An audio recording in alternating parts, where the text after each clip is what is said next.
What's up, Trey? You all right, man? No more shoes. Hello? What's up, Trey? You all right? Play. Yes. What you been up to, man? I've been playing with my mom's phone. Playing with your mama's phone. I heard that. I heard that, man. I ain't mad at you, man. How's school going, man? Who's beverage? Who's Elmo beverage? I said, how's school going, man? Good. That's all right. You been behaving yourself, man? What did you say? I said, you been behaving yourself, man?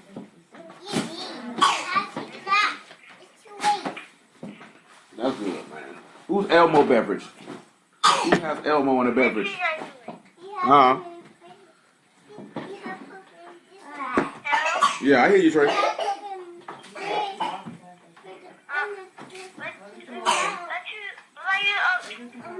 Nothing, man. Just gonna get ready to start working, man. What are you doing? I'm talking to you. That's what I'm doing. What you doing? I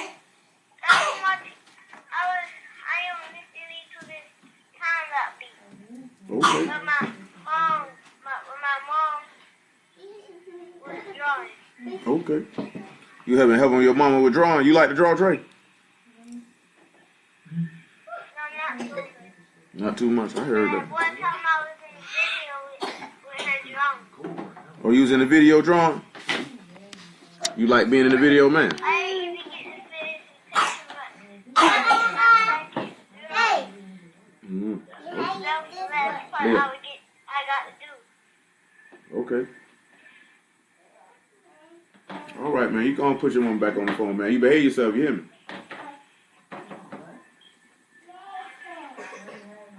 Hello? Yeah, I hear you, Trey.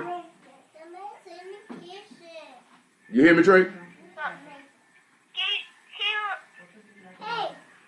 you rap off this beat? No, I don't do no rapping, Trey. I don't do no rapping, Trey. Me?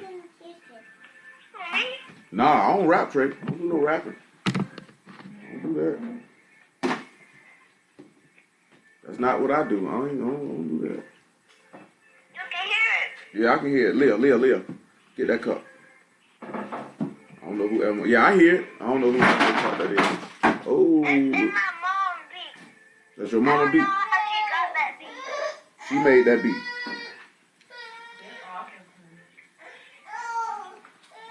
Oh, boy. Did she, Do you did, know what? huh? Do you know what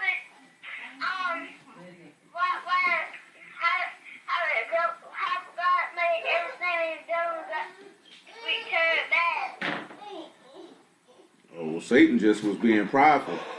Y'all just made stuff because he said it, let it be, and it was so. What's the devil's nickname? He ain't got no nickname. What's his real name? His real name is Satan, the devil, the serpent. That's his name. I remember my mom told me about that man named Jordan. He was the patient to get his what? Mm-hmm. That angel stuff. Mm-hmm. That's what I remember. Yeah. He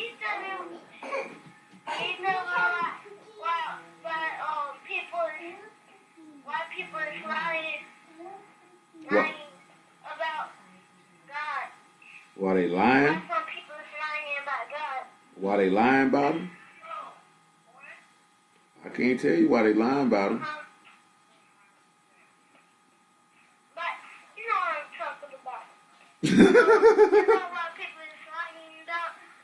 I mean, because they usually want something that they can't have unless they don't tell a lie.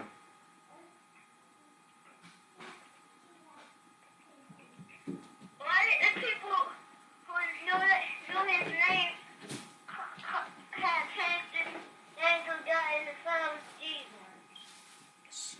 I mean, shoot. You already know why they did that. They did that because they were trying to interject their God in the play. Hey, no more playing over here, please. Renee. Leah. No. Get on from under there. What you eating? Give me one. Give me a cookie. Give me a cookie. Can you tell me more when I get to talk to you? Yeah. What you want to know, Trey? I'm talking to you right now. I want to know what. Let me see. Let me get back. The people who all say God, talking about him, don't even know about him, but says stuff what they don't even know about him. Well, people do that all the time, Trey. People talk about stuff they don't know what they talk about all the time. That's just people. That's just things people like to do. And you can't do too much about that, Trey. I'm trying to look to that word God all the time. They go to church, but stuff, she said all the time. She reads the Bible, but she says stuff wrong. Stuff wrong. Like what? What? Well, like, she, one time before, she said, God was a powerful person, and, and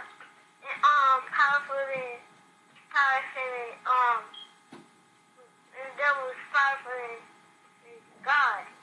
Oh, she crazy.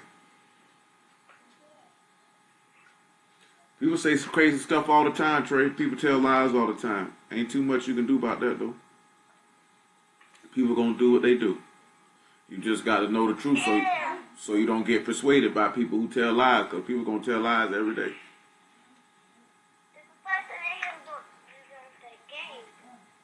who They say they think it's a game. Yeah, they think it's a game. They gonna find out it's a game they don't want to play though. Yeah.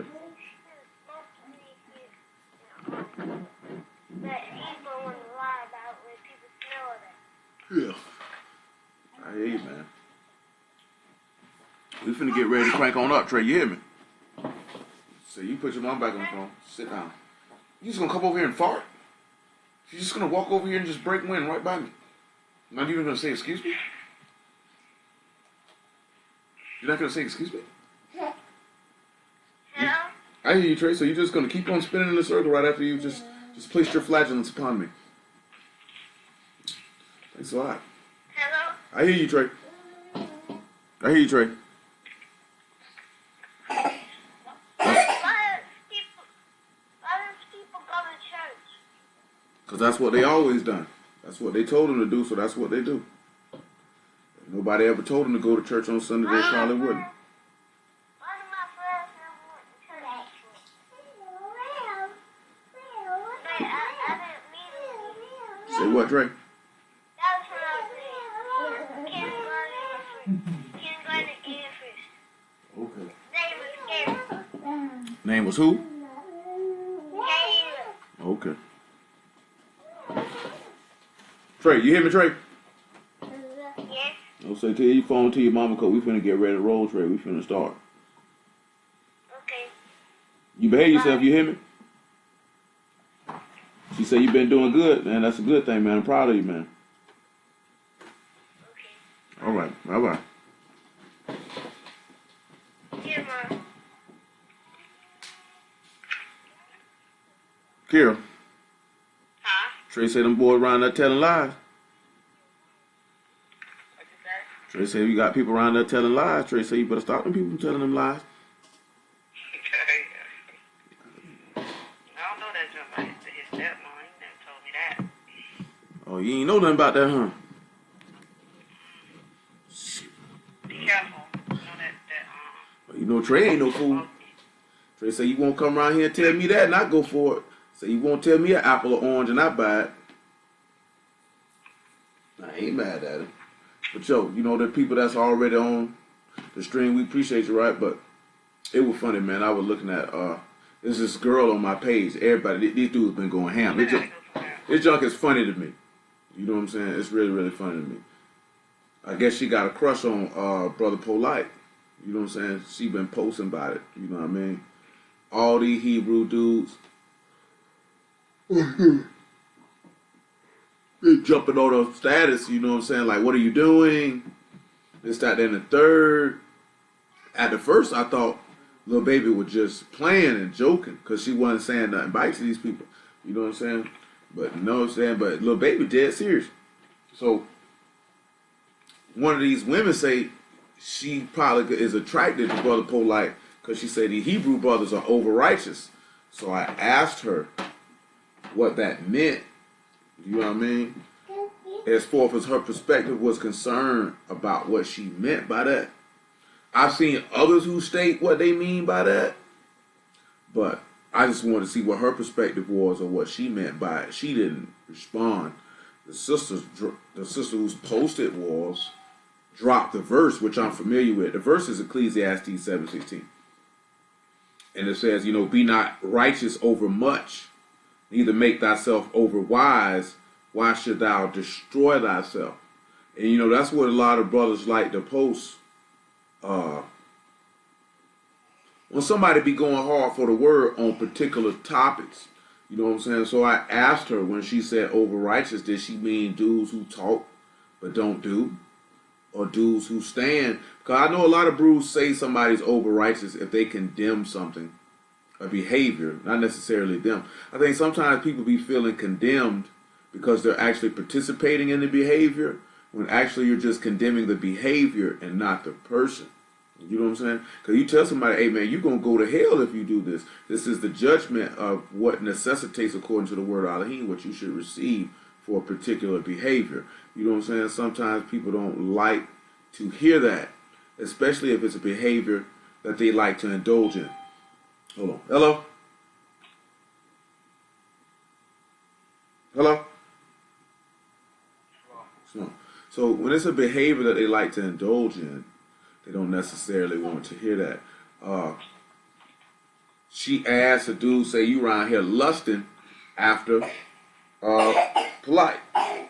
So she asked for the Hebrew definition for lust. And there are 3 different words, if I'm not mistaken, maybe 4. And we might look at them this evening.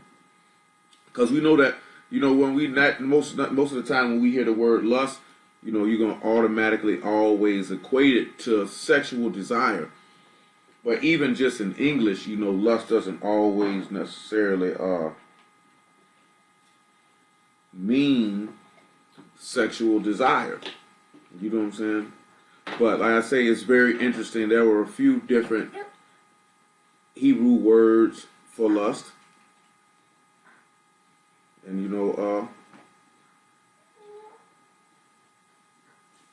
we're going to take a look at a few of them, see what we can come up with on that. I'm finna read some of that stuff out of Ecclesiastes 7 in just a moment. I'm just looking at something real fast. Shoot, man, how Shayla feeling, man?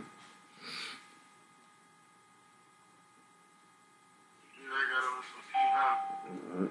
Hello? What's going on with you, man? I'm with some people trying to keep it on me.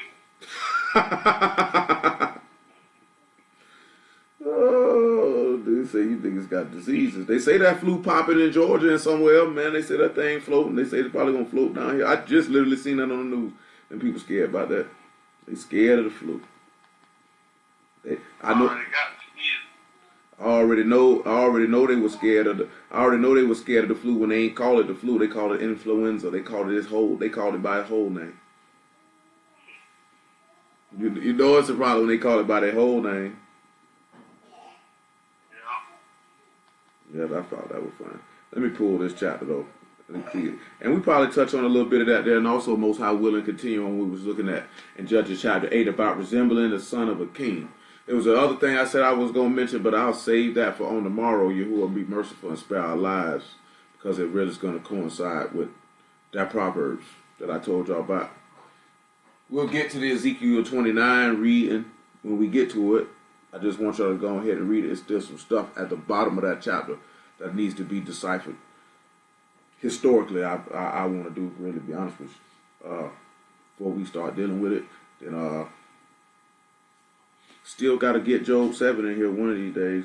It's a lot of stuff we ain't never went back to, but nevertheless, it's just for you to read. And y'all willing, if we get to it, You get to it when you get to it. But in this Ecclesiastes 7:13, right, he said, consider the work of Elohim, for who can make that straight which he have made crooked? Say, in the day of prosperity be joyful, but in the day of adversity consider. Elohim also have set the one over against the other, to the end that man should find nothing after him. Say, all things have I seen in the days of my vanity. There's a just man that perish in his righteousness, and there's a wicked man that prolong his life in wickedness. So this is what Solomon is mentioning. A just man perish in his righteousness. We know that that's Mashiach. You know, we dealt that a long time ago. Then he said there's a wicked man that prolong his life in his wickedness. You know what I'm saying? That's when he comes up to say, be not righteous over much, neither make thyself over wise. Why should thou destroy thyself? Be not over much wicked, neither be thou foolish. Why should thou die before thy time?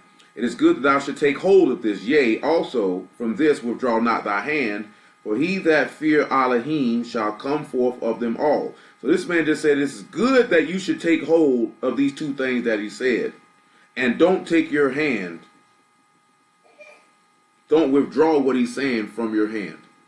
And then he states, but if you fear the Most High, you'll be the one that come forth. Then he goes on a lot of other things. You know, wisdom strengthens the wise more than 10 mighty men which are in the city. There's not a just man upon the earth to do good and sin not. And then he goes off into some other things. But that verse 16, though. That be not righteous over much. That's the son. A lot of brood love to scream. That's you being over righteous, brother. You know what I'm saying? Now, I've seen people, like I say, this particular young lady didn't answer my query. I don't know why she didn't answer it. I was being kind of clear that I really just was curious of what her perspective was. I didn't really want to go back and forth with her. I just wanted to see what she had to say and how she viewed that based off her experience to state that this woman might want to mess with an idolater based on Hebrew men being over righteous. You know what I'm saying? Like I told her, like I don't really care who she talks to or what she does with her vagina or nothing because it ain't my vagina. You know what I'm saying? I can't. You know what I'm saying? I don't know why people feel like you can dictate who somebody gonna talk to. You know what I'm saying? Oh, don't talk to him. Shoot, all you gotta do is tell him one. Niggas already. And you know what was funny too is that these women were using that verse in Corinthians about the unbelieving spouse sanctifying the believing spouse. And it's funny to me how people who are attracted to a transgressor and an unbeliever always will run to that verse when that verse is referring to somebody who is already married. You know what I'm saying? If you like someone and want to marry them, they're not your husband. They're not your wife. This is someone whom you have interest in. You know what I'm saying? Why would someone who professed to have, like in this instance here, it doesn't even matter who the man is. But I couldn't understand if a woman say she loved Yah and she fears Yah, why that you would want to talk to someone who burns the word, who mocks your Elohim. Like, I don't know what makes somebody think, oh, you can make that, what you think because you like them, that you're going to get them to serve Yah. Like, what type of thinking is that? You know what I'm saying? That's not going to be a sincere following. You're not going to sincerely be doing that. You're going to do that just long enough to be able to acquire what it is that you want. And then the book tell you evil communications corrupt good manners. So 99.9% of the time, truth be told, 100% of the time, you go to dealing with close proximity with transgressors and sinners, you will be converted over to them. They're not going to convert themselves over to you because you'll be giving a little bit of yourself over to them each and every day. You're going to compromise something each and every day. You know what I'm saying? You would have to already know if Yahuwah ordained it and appointed it, it wouldn't cause you to have to sin in any shape, form, or fashion. You wouldn't do anything the way you feel like you would have to repent. You know what I'm saying? Especially when do nothing that would lead you on to death. Y'all wouldn't direct something like that. It would be done in a quite different fashion. You know what I'm saying? Be a lot of time we be doing stuff and that just be our desire. And then we try to put his name on it. And Yasharal is infamous for that. Infamous for that. You know what I'm saying? We are infamous for that. You know what I'm saying? Like I tell you, man, we talked about this last week, man. This book say wait on Yahuwah repeatedly, repeatedly, repeatedly, repeatedly. Tells you to be patient repeatedly. Repeatedly. You know what I'm saying? And sometimes because of Lack of patience, you end up not getting what Yahuwah had for you. You end up bringing destruction on your own self. You know what I'm saying? Because you didn't want to wait. Because you didn't want to trust. Then I just was looking at something, and I know I was asked about this, and I meant to touch it Wednesday. I just didn't get to it. But hopefully, because of one of the things that we got to look at this evening, I'll be able to get to it. And that's the ability of an individual to encourage and people to have the ability to discourage. You know what I'm saying? With their words, with their actions. You know what I'm saying? This can happen. Now, I'm not talking about encouraging someone in wickedness or discouraging someone because they have done something that is not just. And then you're speaking on that and then they don't like it because it doesn't conform with their will. There's a reason why the word says to lean not to your own understanding. There's a reason why it says that. There's a reason why it tells you not to lean upon your own thoughts. There's a reason why the word tells you that your mind, your heart is deceitfully wicked, is desperately wicked, my apologies, and is deceitful above all things. Because your mind will lie to you. Your mind will make you think that your wrong is right and that right is wrong. You know what I'm saying? And it's going to be funny when we look at one of the words for lust, when it comes about that. And it'll also show forth the reason why certain things have to be eliminated. It put it this way, right? It is a lot of people. And this is not in the negative, what I'm about to say is not in the negative connotation of sex or necessarily physical attraction.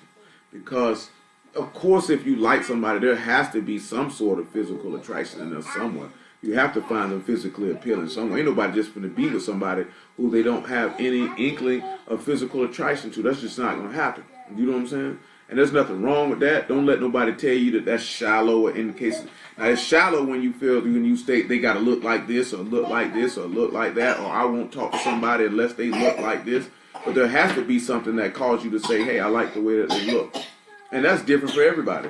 You know what I'm saying? What you may like, somebody else might not like. You know what I'm saying? As the old cliche goes, beauty is in the eye of the beholder. And it doesn't really matter. If that's what you like, that's what you like. Don't let nobody try to tell you any different.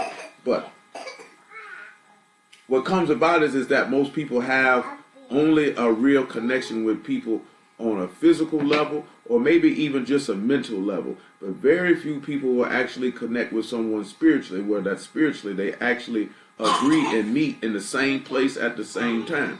You know what I'm saying?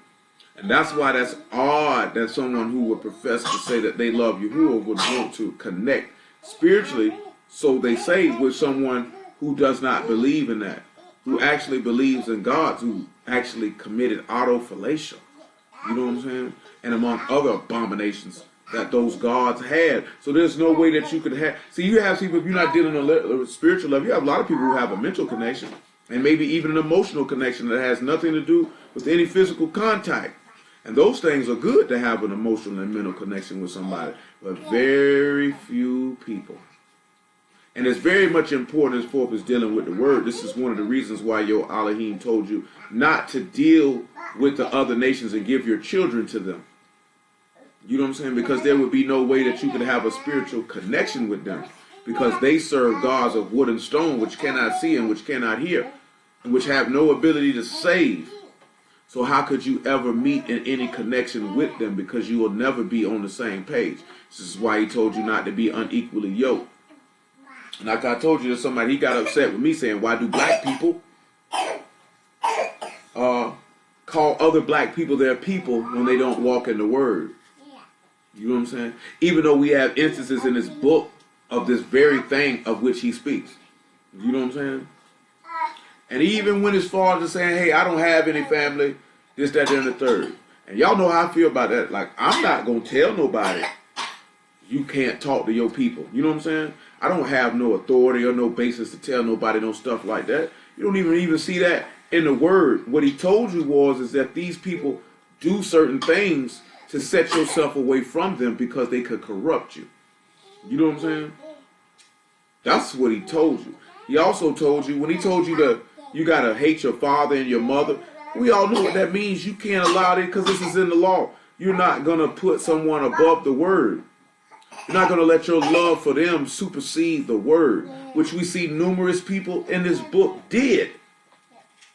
As they let their love for another person supersede their obedience to Yahuwah. You know what I'm saying? And that is a bad thing when you put someone before Yahuwah. There can be no coming back from that, because that person ends up being your God. That ends up becoming whom you serve. And that man could toss you away like a minstrel rag behind that. And we don't even get out of that bag, boy. Yes, you. And you know, we overlook that type of stuff. We overlook it because we don't really sit back and look at the ramifications of it. You know, people do what they want to do, man. You go see your people every day of the week. You know what I'm saying? Most of y'all know what y'all not, what you are and what you not going to do. Most of y'all people know what you are and what you not going to do. You know what I'm saying? Most of them are not going to size you. Most of them are going to try you. But I wouldn't dare tell nobody, don't take your kids to see their grandma because they don't walk in the word, man. What type of junk is that? You know what I'm saying? You don't see no prophet or no preacher of the word doing that. You have people in the same families who were wicked. You don't think Samuel went and seen his sons? It said his sons were wicked. It said his sons were not just like he was. So did Samuel not deal with his sons because his sons were evil? No, you don't read that. You know what I'm saying? All of David's sons wasn't righteous. This man cried when Absalom got killed. Absalom was trying to kill him.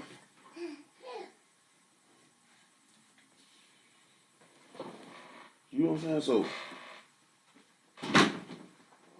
just like I mentioned like this here, right? You don't never know, right? And I just had the conversation the other day too.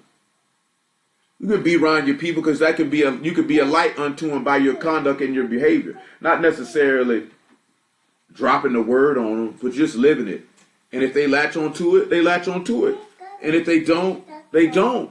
Because it's either could be for their condemnation or could be for their salvation, that they may see how the word has transformed you, and they might consider and repent and say they so. You know what I'm saying? Sometimes we don't decide to look at things in that fashion. We don't decide to look at things in that fashion because we're so intent on wanting to tell somebody something instead of just trying to show them. Sometimes it's just better to show them than to tell them. You know what I'm saying? But, you know, nevertheless, everybody, didn't I just tell you leave that bag alone? Why are you so hard-headed? Bring it here. Bring it here. Bring it here. Bring me that bag. Being so hard-headed, man. Everything y'all see is not for y'all to touch. I'm not playing with y'all. Go get your hats. Go get your hat, Lizzie. Get your hat, Liz. You got a cookie? Okay. You ain't got no cookie. You got an apple. And you ain't got nothing. Go get your hats, y'all. But you know, you just have to sit back and look at that type of stuff, man. It's just like,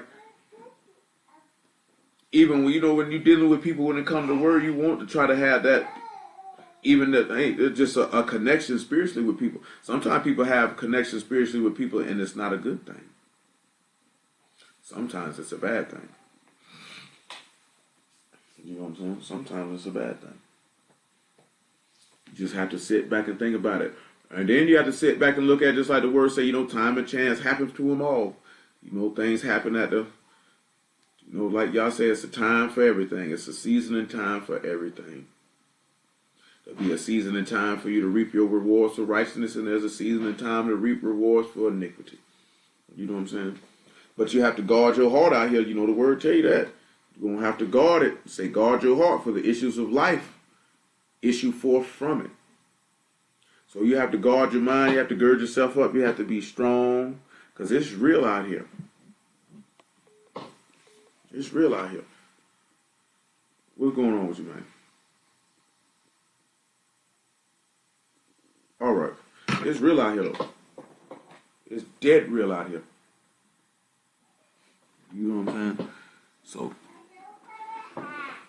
ask your mommy where your hat is, baby. So we'll try to look at that, though, man. I know I mentioned a lot of things. Most High willing, I can get everything into play. I know I ain't gonna get the whole totality of it in the play, but try to get most of it in the play. You know,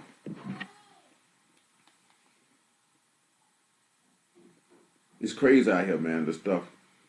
What was funny is all these dudes that was trying to persuade this woman to, why would you like him, this, that, there, and the third. And one thing that I know is that once somebody done really made up their mind that they like somebody or they want to deal with somebody, it ain't too much you can say to them.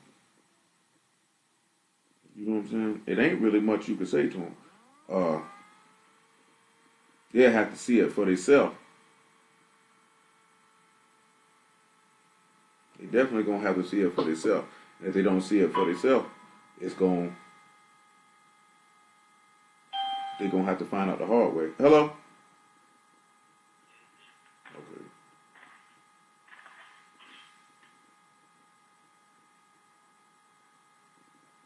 Yeah, but it is what it is, man.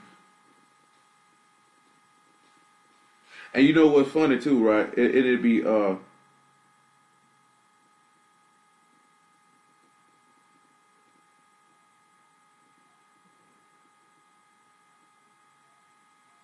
know, it's what's funny is that how people mind work. That because individuals say, why would you want to deal with a sinner? That people take that as hate. Because the word would tell you, like, you know what I'm saying? Like, why would you do that? It would be no different, and not just using this particular situation and not focusing in on that particular situation.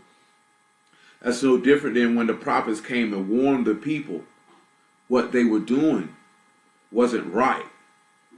And now if that would happen, we would look at that as saying you're receiving hate. And then somebody would say, may the Most High continue to bless you. And this, that, there, and the third. And you're participating in doing something that is against his will. So then someone else will come through and say that Yah would bless a situation that he doesn't even agree with. That's against his judgments. That's against his word. This is what we do because we would rather make people feel comfortable with their desires. This is why I be telling y'all, man, like a lot of people really are not going to be saved. And it's very, very ugly. You know what I'm saying? It's very ugly. You don't say this because, you just want to do it, say it, and this, that, that. But people need to actually know that this is very, very serious. And that hell is very, very hot. And it's very, very, it is a place of such torment that no man could fathom in his brain. A place that no man would ever dare want to venture. You know what I'm saying? But we live our lives as if we want to take up permanent residence there. Do you know what I'm saying? Our minds are so forth of that we want to take up permanent residence there. And for what? You know what I'm saying? Because nowhere in the word have you ever seen Yahuwah bring a righteous person to be with an idolater. You know what I'm saying? And the only time, the only time that you see this here happens is because, and it's really with Samson, because he was going to take Samson and use him for the purpose of killing all these idolaters. You know what I'm saying? It's when you see that happen. You just don't see that happen. You know what I'm saying? Book say, as a man thinketh, so he is. He says, as water answer to a man face, so a man heart answer to a man. So your actions are a reflection of what's in your heart. So 9 times out of 10, your spouse, your friends, your compatriots, your comrades are going to be a reflection of what's in your heart because they are a reflection of you, which is why you joined yourself to them in the first place. You know what I'm saying? You just sit back and think about that. If somebody's shady and shisty, and then you deal with them, that means that has to be a reflection of your character, because why would you deal with that if you weren't so? You know what I'm saying? Like when the master say I and them and thou and me, he wanted us to be a reflection of him. You know, so I mentioned it to you all the time. Psalms say, I'm a companion of those who fear thee. I'm a compatriot, I'm a comrade, I'm a confidant, I'm a friend. I journey with those who fear you. So therefore, if you fear Elohim, and he say, he that fear Elohim shall come forth of them all, then you're going to sit back and you're going to reflect that because Yahusha fear Elohim. So then you're going to reflect him because you join yourself to him. And it's going to be vice versa. You know what I'm saying? So you have to sit back and look at that. Any friendship, marriage, you know what I'm saying? Courtship, you know what I mean? That you seek to, whoever you join yourself to, is 99.9% of the time a reflection of who you are on the inside. Everybody uses that term. The old cliche, y'all know it. Birds of a feather flock together. You're going to run with people who are just like you. You're going to want to 9 times out of 10 marry someone who is just like you. You know what I'm saying? Is it always going to be 100% like that? No. You know what I'm saying? Do they say, no, you have people who friends where they say, opposites attract. You have people who are friends who are complete polar opposites of one another. You have people who are married that are complete polar opposites of one another. You know what I'm saying? It happens. You have people who do business together who are complete polar opposites of one another. You know what I'm saying? But the majority of the time, you join yourself to people who are like you because these people will reflect your values and your thought process, and it makes it easier for you to deal with them versus someone who does not. You know what I'm saying? Usually when they're dealing with someone who is not the same as you, there's a lot of head bumping and a lot of conflict. So a lot of times when y'all can't have a meeting of the minds and meet in a mutual ground because y'all perspectives and thought processes are not the same. So you can't see things the same. So there's always conflict all the time. It's what happens. You know what I'm saying? So you have to sit back and look at that. I learned that young, man. Just sit back and look at it. You know what I'm saying? If I know a nigga rob, and this nigga then I know 9 times out of 10, this is all the type of people that he gonna be around. Which means the reflection. And I heard a nigga spit this in the rhyme, right? This real rap though. He said he didn't care nothing about a thief. He said all the thief was wanting was his salary. So it's it's a little different. You did somebody who like to steal, but the type of things that come along with that. As forth as the characters and values that person possesses. But he said he didn't like a liar because a liar tries to steal your reality. You know what I'm saying? And then when you turn around and you look at it thinking about that, thinking the word wise, it says Satan is a liar and the father of it. And he came to Eve and he tried to, he was accomplished in stealing her reality. You know what I'm saying? And he comes about as forth as putting certain things as forth as your lusts are concerned. You know what I'm talking about? To steal your reality. To make the reality of what Yahuwah says to be hazy and fuzzy. And to make the reality of what your flesh says to be faithful and true. And therefore it causes you to get destroyed. You know what I'm saying? See, when we don't look at stuff like that, we don't think about stuff like that. Why you sit back and look at it? You say if he that commits sin is of the devil, then that means that most people who are in sin are a reflection of who Satan is. Everything that he is, they are. If we say we born of Elohim, then everything that Elohim is, then we are, because that's why we joined ourselves to him. That's why the master told you, I'd rather you be hot or cold and not lukewarm and spit you out mouth, because you're going to have to pick a side. You can't be trying to play. You know what I'm saying? I know I was turning the wheel, and I told him, I've experienced this myself, being in the street. You know what I'm saying? Talking to dudes back in the days, man, about the word, man, when we was out there doing that on a regular basis. That like when you talk to a lot of dudes around the way, they just be more happy with knowing something. They be able to expound some information. Yeah, we the people of the book, this, that, and the third, don't really go no deeper. You know what I'm saying? You see a lot of that with a lot of brews online. That's also all a lot of people really be concerned with. There's very few people that's concerned with the actual transformation and becoming like Elohim. You know what I'm saying? If they're not just concerned with information, they're just concerned with wanting to manifest the culture. You know what I'm saying? Hebrew language, which is absolutely nothing wrong with that. Clothing. It's really more about the culture than it is about being like Elohim. You know what I'm saying? I was talking to him about this here, and I talked to my people in Detroit about this here just yesterday, and he was saying like the same thing. He said they switched how they preach in the street now. He said they don't sit around and talk to people about no laws no more. Because they seen that wasn't making any headway And that wasn't working, and it doesn't really work when you got somebody with a short period of time that you have to talk to them, that you think that you're going to win them over with, don't eat no bacon. But a lot of the problems come in that is because we have set the law above Hamashiach or tried to make the law equal with Hamashiach. When he said his word above all. He said Hamashiach above all. It supersedes all of that. It's greater. I don't think many of our people have that understanding to know what that means. And this is why we are so powerless at this very hour. But let us get ready to pray. Because they couldn't find their hat's name. I don't know what they're doing. Let me call them one more time. Leah and Lizzie.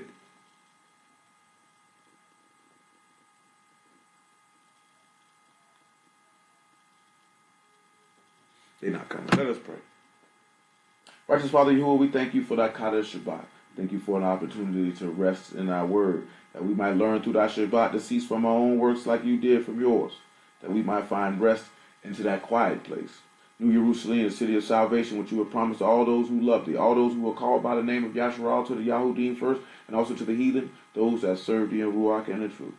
Strengthen them according to thy word, that that word might resonate in their hearts, that maybe they might be quickened by the Ruach, that they might be transformed in the mind, to do those things which are acceptable in thy sight, to be received of thee on the last day, to be conformed as sons and to bear the image of sons. Remember all the synagogues and assemblies of Yahuwah in the four corners of the earth, group them individually and collectively, that they gather together, perfect one in the beauty of Kadash. Remember the hosts and Shamahim and the apostles and prophets that paid the way of the faith, and send laborers into thy harvest, for the harvest is plentiful, but the laborers are few. That the word which you covenanted with our fathers Abraham, Isaac, and Jacob might be fulfilled, that uncircumcised hearts might be humbled, that we might return unto thee, to serve thee in righteousness, in goodness, and in judgment, and in your mercies, that you might be our Elohim, and that we might be your sons. Remember the assembly of the firstborn individually and collectively. Let the love of Hamashiach dwell in our hearts by faith. Guide us and strengthen us, Father, according to thy mercies and truth. Let us not seek our own heart and our own will and our own way, but let us be converted. Let us be conformed to the image of thy Son. Let us bear the image of those things that be of Shamahim, and not the things that be of the earth, that we might seek to do those things that please thee, that we lean not to our own way, nor our own understanding, nor our own desires, but to set our desires as the things are in Shamahim, as they are on their rest, that in all things praise, esteem, and honor might be brought to thy name by way of thy Son, Yahushua HaMashiach. As we proceed further, Father, we ask thee for a word from on high, word, truth, and righteousness to come to us, that we may know him that is true, that we are in him that is true, even thy Son, Yahushua HaMashiach. This is the true Elohim and eternal life. Father, we give praise, esteem, and honor to the Most High Yahuwah by Hashem, Yahushua this day. So be it. John 5:39. We give praise, esteem, and honor to the Most High Yahuwah by Hashem, Yahushua this day. And John 5:39 says this. Sounds like somebody took a tumble. Search the scriptures, for in them you think you have eternal life. And they are they which testify of me. And you will not come to me that you might have life. I receive not honor from men, but I know you, that you have not the love of Elohim in you. Now, Galatians chapter 5 and about verse 14.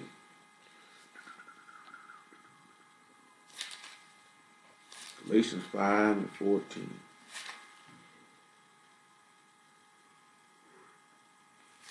Oh, man. 5 and 14. 5 and 14 is cool. 5 and 14 is cool. But I'll do 13. We talked about this 5 and 13 probably about a good old year ago. You know, we thank, praise Yahuwah, for the opportunity to even have a chance to actually learn his will. The Master said, everyone that is taught of Elohim will come unto him. Everyone that gets a chance to know who the Elohim and Shamahim and the rest, the creator of all things, Yahuwah of hosts is his name. Everyone who gets a chance to know who he is can actually begin the chance to actually become him. To actually place his son upon him, which is placing him upon you, which is placing eternity upon you. You know what I'm saying? So, he gives us an opportunity to learn these things and to know these things that we may become him. Hello? Yeah, this Johnny. Yeah. Actually become him. So, it's very, very important. You know what I'm saying? To go through it. A lot of people don't get to go through it. And when I say a lot of people don't get to go through it, I ain't even talking about people who or part of congregations that you may feel like don't get to hear no word, or people who feel like they don't have anyone to teach them the word, or whatever the case may be. You have people just walking around and they don't get to hear nothing. They don't know nothing. You know what I'm saying? They're not learning anything when it comes to it at all. Not someone who claims to be an active participant. You know what I'm saying? A lot of our people like to, hello? Hello?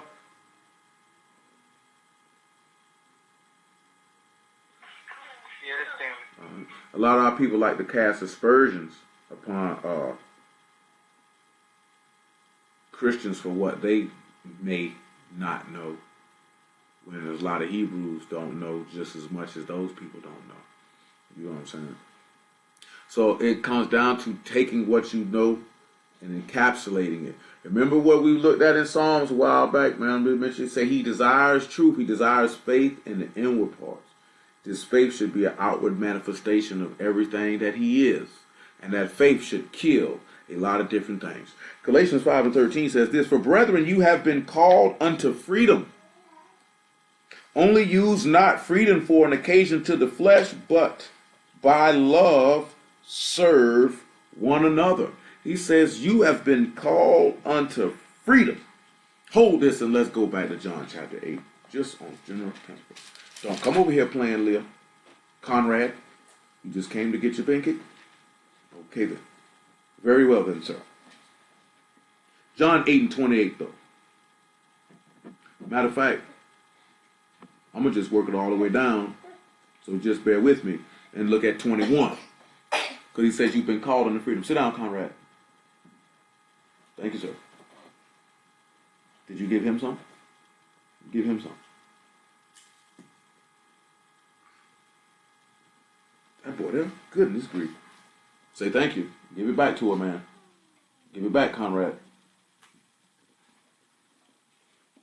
Then Yahushua began unto them, I go my way, and ye shall seek me, and ye shall die in your sins. Whither I go, you cannot come. Then said the Yahudim, will he kill himself? Because he saith, whither I go, you cannot come.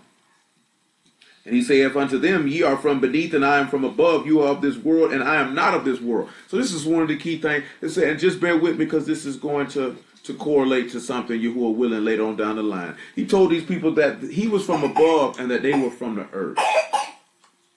And that you were of this world and he was not of this world. Now we have to sit back and we have to ask ourselves, where do we come from? Are you from above or are you from beneath? Because Paul told you in Colossians that you ought to set your affections on those things that be in Shamahim, where Hamashiach sits at the right hand of Elohim. You know what I'm saying? So based on our level of faith and our action and our belief, is going to manifest whether you be from on high or whether you be of dust. And again, that goes back to what we were talking about. As a man thinketh in his heart, so he is. And that a man's heart answered for itself. And examine yourselves whether you be in the faith or not, unless you be reprobate. Prove your own self. So you have to prove yourself.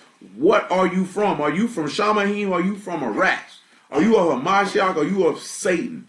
Because it say that Satan was cursed to go upon his belly to eat dust all the days of his life. That Satan would always live according to his desires and his lusts and his pride. Those that are of Satan, that is what they're going to do. Those who are of Hamashiach are going to go after the things that's on high where he sits. Things that are eternal. Things that are not perishable. Things that are not temporal. Hold on. Hold on one second. Oh my, you come on, go sit down somewhere with all that belching. You're belching like you're grown, like you just had a 12 pack. All you did was eat an apple. What am I gonna do with you? Where am I take you? I don't know. This is a strong child in here. Look, come over here to 2 Corinthians chapter 5 real fast, I believe. Y'all all right? You okay? You got a cold too. Don't cough on me. Hold on, let me find this stuff. Dang, did he snatch the whole book out? Oh, there you go. I don't think 2 Corinthians chapter 5 is what I want. Give me a second.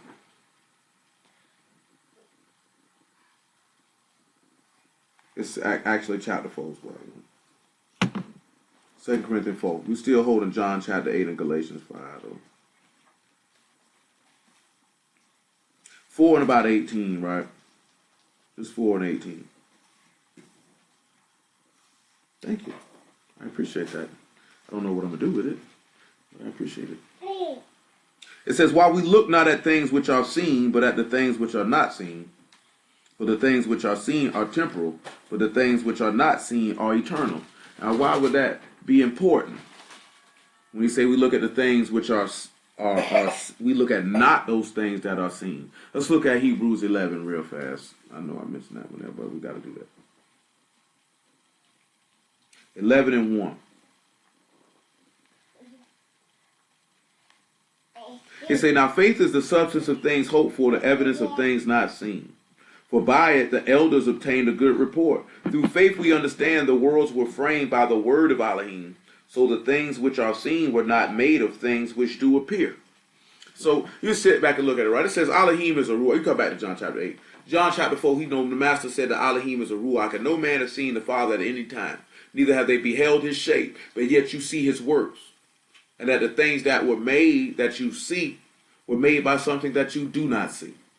And see, this is going to take it again because he said, but by love you ought to serve one another. So since I mentioned that, let's look at 1 John chapter 4. And when I say by love you ought to serve one another, that's what was mentioned in Galatians chapter 5. Say that your freedom is not an occasion for you to use your flesh, but by love serve one another. And what I'm sitting back looking at this is because when we look at this here about every one of them had the image of a king, as we read in Judges chapter 8 on Wednesday, that is one of the images of a king, is that they served. And we're going to see that too. We're going to see that too. 1 John chapter 4. 1 John chapter 4, probably about verse... We'll use 17. You okay? Are you cold? Leah, are you cold? Do you have socks? You want some socks? Go ask your mommy for some socks. Herein is our love made perfect, that we may have boldness in the day of judgment. Because as he is, so are we in this world. There is no fear in love, but perfect love casts out fear, because fear hath torment. He that fear is not made perfect in love. Y'all have to always sit back and remember that. If there is any fear, then you wouldn't be made perfect. Keep that in mind when we go to looking at the things when it comes to how certain people came up to try to discourage some of your ancestors. Because of their fear, they tried to instill fear into others. Because their love wasn't perfect, they tried to cause other people's love not to be perfect. So I'm going to tell you something. There could come up things in your life, period. And it's not dealing, you don't have to be in the word for this. You know what I'm saying? That's just life, where you could get a little down and you can get discouraged because certain situations and things may not be going in the way that you planned them. You know what I'm saying? You have to sit back and always remember, just because life doesn't necessarily go the way that you planned it, should not allow you to get you down, because you should always remember what Romans says. It says that all things work to the good of those who are called according to his purpose. So if you're called according to his purpose, it's going to work out for your good and for his esteem and his honor, but you have to be patient to endure it to get the fruit of what this man is trying to get up out of you, or finish the exercise so you can yield the fruit from whatever that exercise was supposed to be yielding from you. You know what I'm saying? See, I just told a little homeboy in Detroit this earlier today, or yesterday, because that day's not over. And it's this here. You know, a lot of people quit too soon when it comes to certain things. They don't keep pushing. You know what I'm saying? Like, they keep going. You get it. You can hear a lot of no's. You know what I'm saying? I know in the industry that we in, we submitted a lot of bids on a lot of projects, ain't heard from nobody. Hello?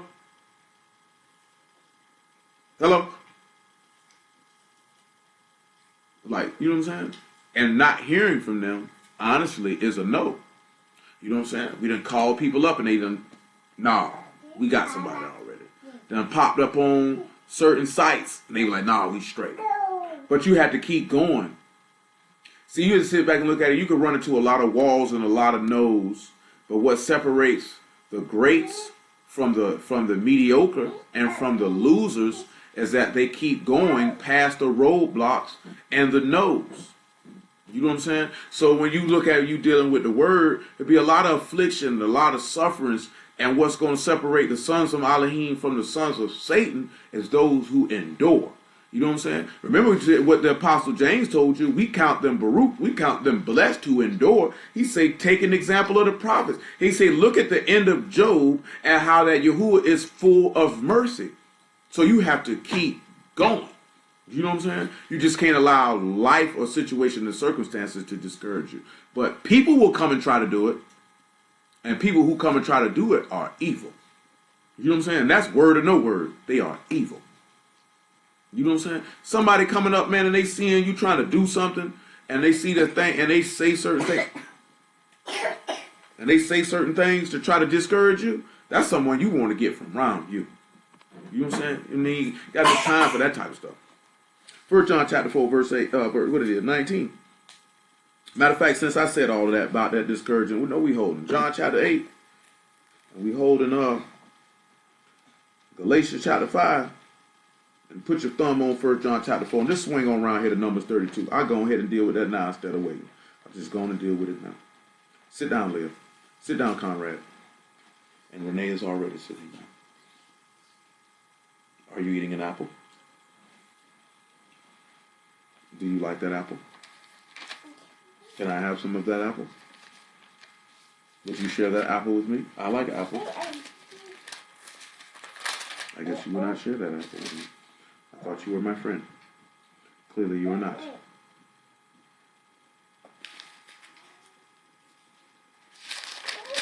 Exodus chapter 32, where we at, man?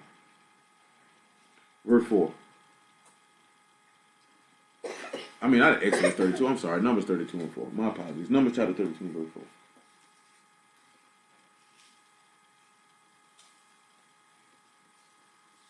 Numbers 32 and 4. Even the country which Yahuwah smote before the congregation of Yasharal is a land for cattle, and thy servants have cattle. Now what happened, what's going on here is that the tribe of Reuben and Gad have seen the land of Jazer and the land of Gilead, and they were coming to get ready to go into it. He said, wherefore said they, if we have found favor in thy sight, let this land be given unto thy servants for a possession, and bring us not over Jordan. Moses said unto the children of Gad and to the children of Reuben, shall your brethren go to war, and shall ye sit here? And wherefore discourage ye the heart of the children of Yasharal from going over into the land which Yahuwah have given them. Now we're going to look at this Hebrew word for discourage real fast. He says, should you discourage these people? Because you'll sit back and look at it, right?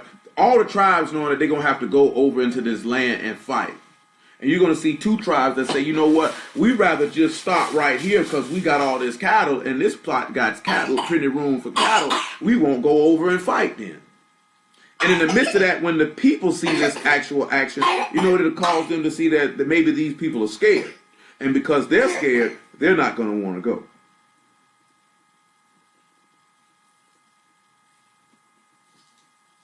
That's why he say, you know, fear, you know, you don't want them to do. When we look at discourage, right? It is the word new. And it's literally just to hold back or to frustrate or to restrain or to make averse. Now, when we turn around and we actually would sit back and we would look at, now that it just hit my mind, that we could sit back and we could look at the scribes and Pharisees as an example of people who discouraged people in the word. Because they would try to restrain or hold back the people in receiving something. And that's what most of the time people who come up to discourage you, that is what they're coming to trying to do. They're trying to stop you and restrain you from getting something. And 99.9% of the time, they're doing it because they don't believe that they can get it for themselves. You all right, Lizzie? You okay? You look like you about to choke. Don't eat that apple so fast. The same difference as someone who encourages you is someone who is strengthening you. And they're strengthening you that you can continue on to receive a full recompense or reward and whatever that is that you're seeking after, whether it be spiritual or whether it be natural. You know, most people like to be around people who encourage versus people who discourage. And again, obviously with the word, the key thing is courage. Taking your strength away from you. So let's look at verse 8, right? He say, thus did your fathers when I sent them to Kadesh Barnea to see the land. For when they went up to the valley of Ishal and saw the land, they discouraged the heart of the children of Yasharal that they should not go into the land which you had given them. Now, then take this in account, right? For those of y'all that are not familiar with what he's referring to. This is referring to the 13th and 14th chapter of the book of Numbers. This is referring to when Moses sent the people to spy out the land and they saw giants and they saw these certain things and they came back and gave an evil report of the land, telling your forefathers that they would not be able to claim it because those men were fearful of those giants. They were fearful of the things that they saw because their heart was not made perfect in love. And because their heart was not made perfect in love and they had that torment and that fear of what these men would do to them, they put that on the rest of the people to cause them to speak evil of the land, to discourage them from wanting to go in. See, now I'll sit back and look at this, hold this and look at Matthew 23. And then this will make these words of what the master speaks ring a lot harder. When you sit back and you look at a lot of people who deal with the word, you know, a lot of people throw the term scribes and Pharisees around very loosely. You know, it is what it is. But, you know, basically, according to the, you know, the New Testament, basically a Pharisee is synonymous with the hypocrite. You know what I'm saying? Most of the thing that the Pharisees was concerned with was ruling over the people. How can we see examples of the Pharisees discouraging people? I guess we'll look at a couple of them while we're here. Might as well. Matthew chapter 23. And just verse 13. Just keep it right there and just keep it moving. And then we'll go to Matthew chapter 9. And we'll just look at examples of how these men try to discourage the faith of people to not receive a full reward because of their fear and their lack of faith that they had in the Most High. Say, but woe unto you, scribes and Pharisees, hypocrites, for you shut up the kingdom of Shamahim against men. For you neither go in yourselves, neither suffer ye them that are entering to go in. See, these men weren't trying to go in the land. Just like you see Reuben and Gad, they weren't trying to go in the land. They were trying to stop short because we got some cattle. We didn't want to stop right here. Not sitting back considering that what their action could do, how it could affect everyone else around them. You know what I'm saying? This is another instance of what I be referring to, but how you walk in the word. How you walk in the word can have a negative or positive impact on the people that are around you. One of the key things, that's why he say, but by love serve one another. So if you're looking at it as being a servant, you know, the master told his apostles, he said, when you get finished doing everything that you commanded, say this, I'm an unprofitable servant. I did what it is that's my duty to do. So when you turn around and you look at you a servant, that means you're doing something, not seeking anything in return. No gain, no profit, no nothing. You know what I'm saying? No ulterior motives for why you're doing what you're doing. You're doing that because you're coming to serve. It's no different. If you married to a woman, you're supposed to serve that woman because that's what Hamashiach did to his wife. He served his wife.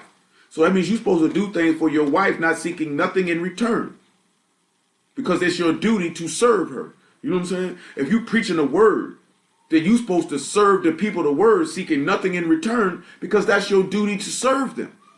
You know what I'm saying? This is why you say those that be an elder or a pastor can't be greedy or filthy lucre, because those who are seeking something in return because they want something. They feel like they're owed something. One of the worst mentalities a person can have is to feel like someone owes them something or the world owes them something. No one owes you anything. And that is not the hallmark of a leader nor a servant. You know what I'm saying? You don't have to be a leader of an organization. You don't have to be a leader of a congregation. You could be a leader amongst your friends. Leaders serve and set forth things by example. You know what I'm saying? This is why the master told you, he that is greatest among you, let him be your servant. So if you can't even have the notion in your brain to serve your brother, that means the love of Elohim cannot be in you. Because this is what the master did. We've been talking about that last couple of weeks. In that John 13, he said, you say that I'm your Lord and Master, and ye say, well, if your Lord and Master have washed your feet, you ought to wash one another's feet. He said, Baruch be you if you do these things. So he was setting that example of serving by love. It's no different than what Moses did. Moses did that out of love. He didn't do that because he wanted fame and accolades or nothing from the people. He was an unprofitable servant. All he did was put up with Elohim's people's insufferable manners, hypocrisy, complaining, murmuring, unbelief, stiff-neckedness, and disobedience. That's all he got in return. You think somebody gonna want to do that? See, that's what I don't be thinking dudes sitting back be realizing when they sit back and they be like, boy, they want to preach and they want to start a congregation, they want to do this. That's what you're going to have to put up with. You don't see that no different from anybody in this word. That's what you're going to have to put up with. Real rap, that's what you're going to have to put up with. Because that's what Moses put up with. That's what a Mashiach put up with. What makes you think it's going to be any different with you? See, everybody think that they're going to be the exception to what the words say going to happen. Ain't nobody going to be no exception to that. You know what I'm saying? You have to sit back and realize that if you choose to be a servant, that means you're choosing to give your life up for the service unto others. Which goes back to what I told you Wednesday. You cannot receive the Ruach HaKodesh and be selfish. Because the Ruach HaKodesh is a selfless spirit. That's a spirit of humility and service. Because remember now, Yahuwah serves us. Even though he is the one who created all things and has all power and all might, he still services us. So he set the example, and his son came through and he set the example. To show us that that's how you love one another, is by serving one another. This is what our people miss. This is what David did. This is what every righteous man in this word did. Is they put other people before themselves. We have not learned that, and this is why we don't have the things that we seek, nor the power that we crave, nor the life-quickening powers of the Ruach HaKodesh. This is why men don't have it, because they don't think this way. This is the mind of Elohim. That's how we're supposed to think. Well, number 32 and 10. I'm going to read 9 again, though. It says, and for when they went up into the valley of Eshcol and saw the land, they discouraged the heart of the children of Yasharal, that they should not go into the land which Yahuwah had given them. Yahuwah's anger was kindled at the same time, and he swears, saying, surely none of the men that came up out of Mizraim from 20 years old and upward shall see the land which I swear unto Abraham, unto Isaac, and unto Jacob, because they have not wholly followed me. Save Caleb the son of Jephnah the Kenizzite, and Yahushua the son of Nun, for they have wholly followed Yahuwah. And Yahuwah's anger was kindled against Yasharal, and he made them wander in the wilderness 40 years until all the generation that had done evil in the sight of Yahuwah was consumed. And behold, you are risen up in your father's stead, an increase of sinful men, to augment yet the fierce anger of Yahuwah towards Yasharal. For if you turn away from after him, he will yet again leave them in the wilderness, and shall destroy all this people. And they came near unto him and said, we will build sheepfolds here for our cattle, and cities for our little ones. But we ourselves will go ready before the children of Yasharal until we have brought them into their place. And our little ones shall dwell in the fenced cities, because of the inhabitants of the land. We will not return unto our houses until the children of Yasharal have inherited every man his inheritance. Now you sit back and you look at something, right? When you look at the children of Reuben and Gad, when they heard that, they considered and they repented of what they were going to do. We said, we're going to build this stuff, but we're going to go fight them. Because they sat back and considered there's no way we can be of service to our people. That this will cause our people to sin. And that they sat back and they heard that judgment that was pronounced on the men that did that before them, and they did not desire that judgment. They didn't say you're hating on me and you're bringing hate towards me because what you're saying to me. They considered that it was better for me to serve my brother out of love and not to take this freedom that we just received from coming up out of Mizraim as occasion to fulfill the lust of our flesh, because we like this place, so we're not going to go over and we're not going to help them fight. See, those were individual men who sat back and they considered that it was more important to strengthen all than to get what they wanted and to do what they wanted. See, sometimes we won't sit back and look at that. What you could do could discourage everyone. So I'm not going to do that because I wouldn't want my brother to offend. See, matter of fact, since I said that, go over here to Romans, right? I think it's Romans, right? Romans 14, I believe. Leah, what are you doing? This nigga here crazy. This child here crazy.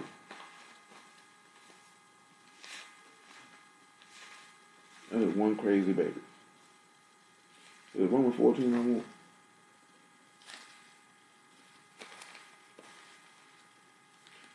Romans 14, make it 17. Now, of course, he's talking about eating at this particular function, but it's the premise of what he's about to express of why we're looking at this here. Romans 14 and 17.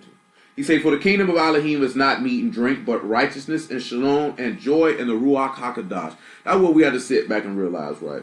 Kingdom of Elohim ain't about no feast days. It's not about sitting around eating and, like this here, and having fun. It's about faith. It's about destroying the authority attached to chaos. And it's about the joy, the pure happiness in this man's spirit. That's what it's about.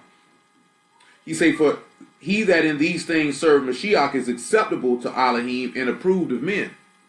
So you have to sit back and realize that anybody who is a servant to Mashiach that does it in righteousness, which is in faith and keeping peace and in happiness, that Elohim will accept this and men will approve you and stamp that you of Elohim. If they be of Elohim, that's what's going to happen.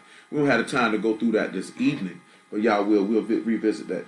Let us therefore follow after these things, which make for shalom and things wherewith one may edify another. So he say, if we follow after faith, therefore you can instruct another in the faith. If you follow after keeping peace, then you can instruct another in the peace. If you follow after the joy in the Ruach, then you can instruct others in that, which necessarily don't even have anything to do with preaching, just have to necessarily do with how you live. Because you're serving Mashiach in these things.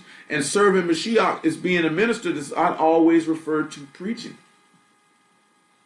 Because he say this is acceptable to Elohim. He will accept that. He won't reject that. We don't think on these things because we're so focused on head knowledge. You're so focused on what you know and what you can tell somebody you know versus showing somebody what you live and showing somebody what you live.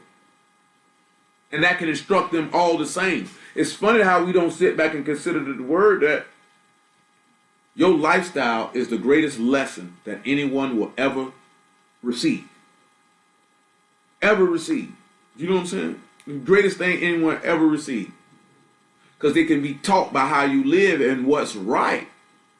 Say Mashiach became a servant and humbled himself and became a servant even unto death.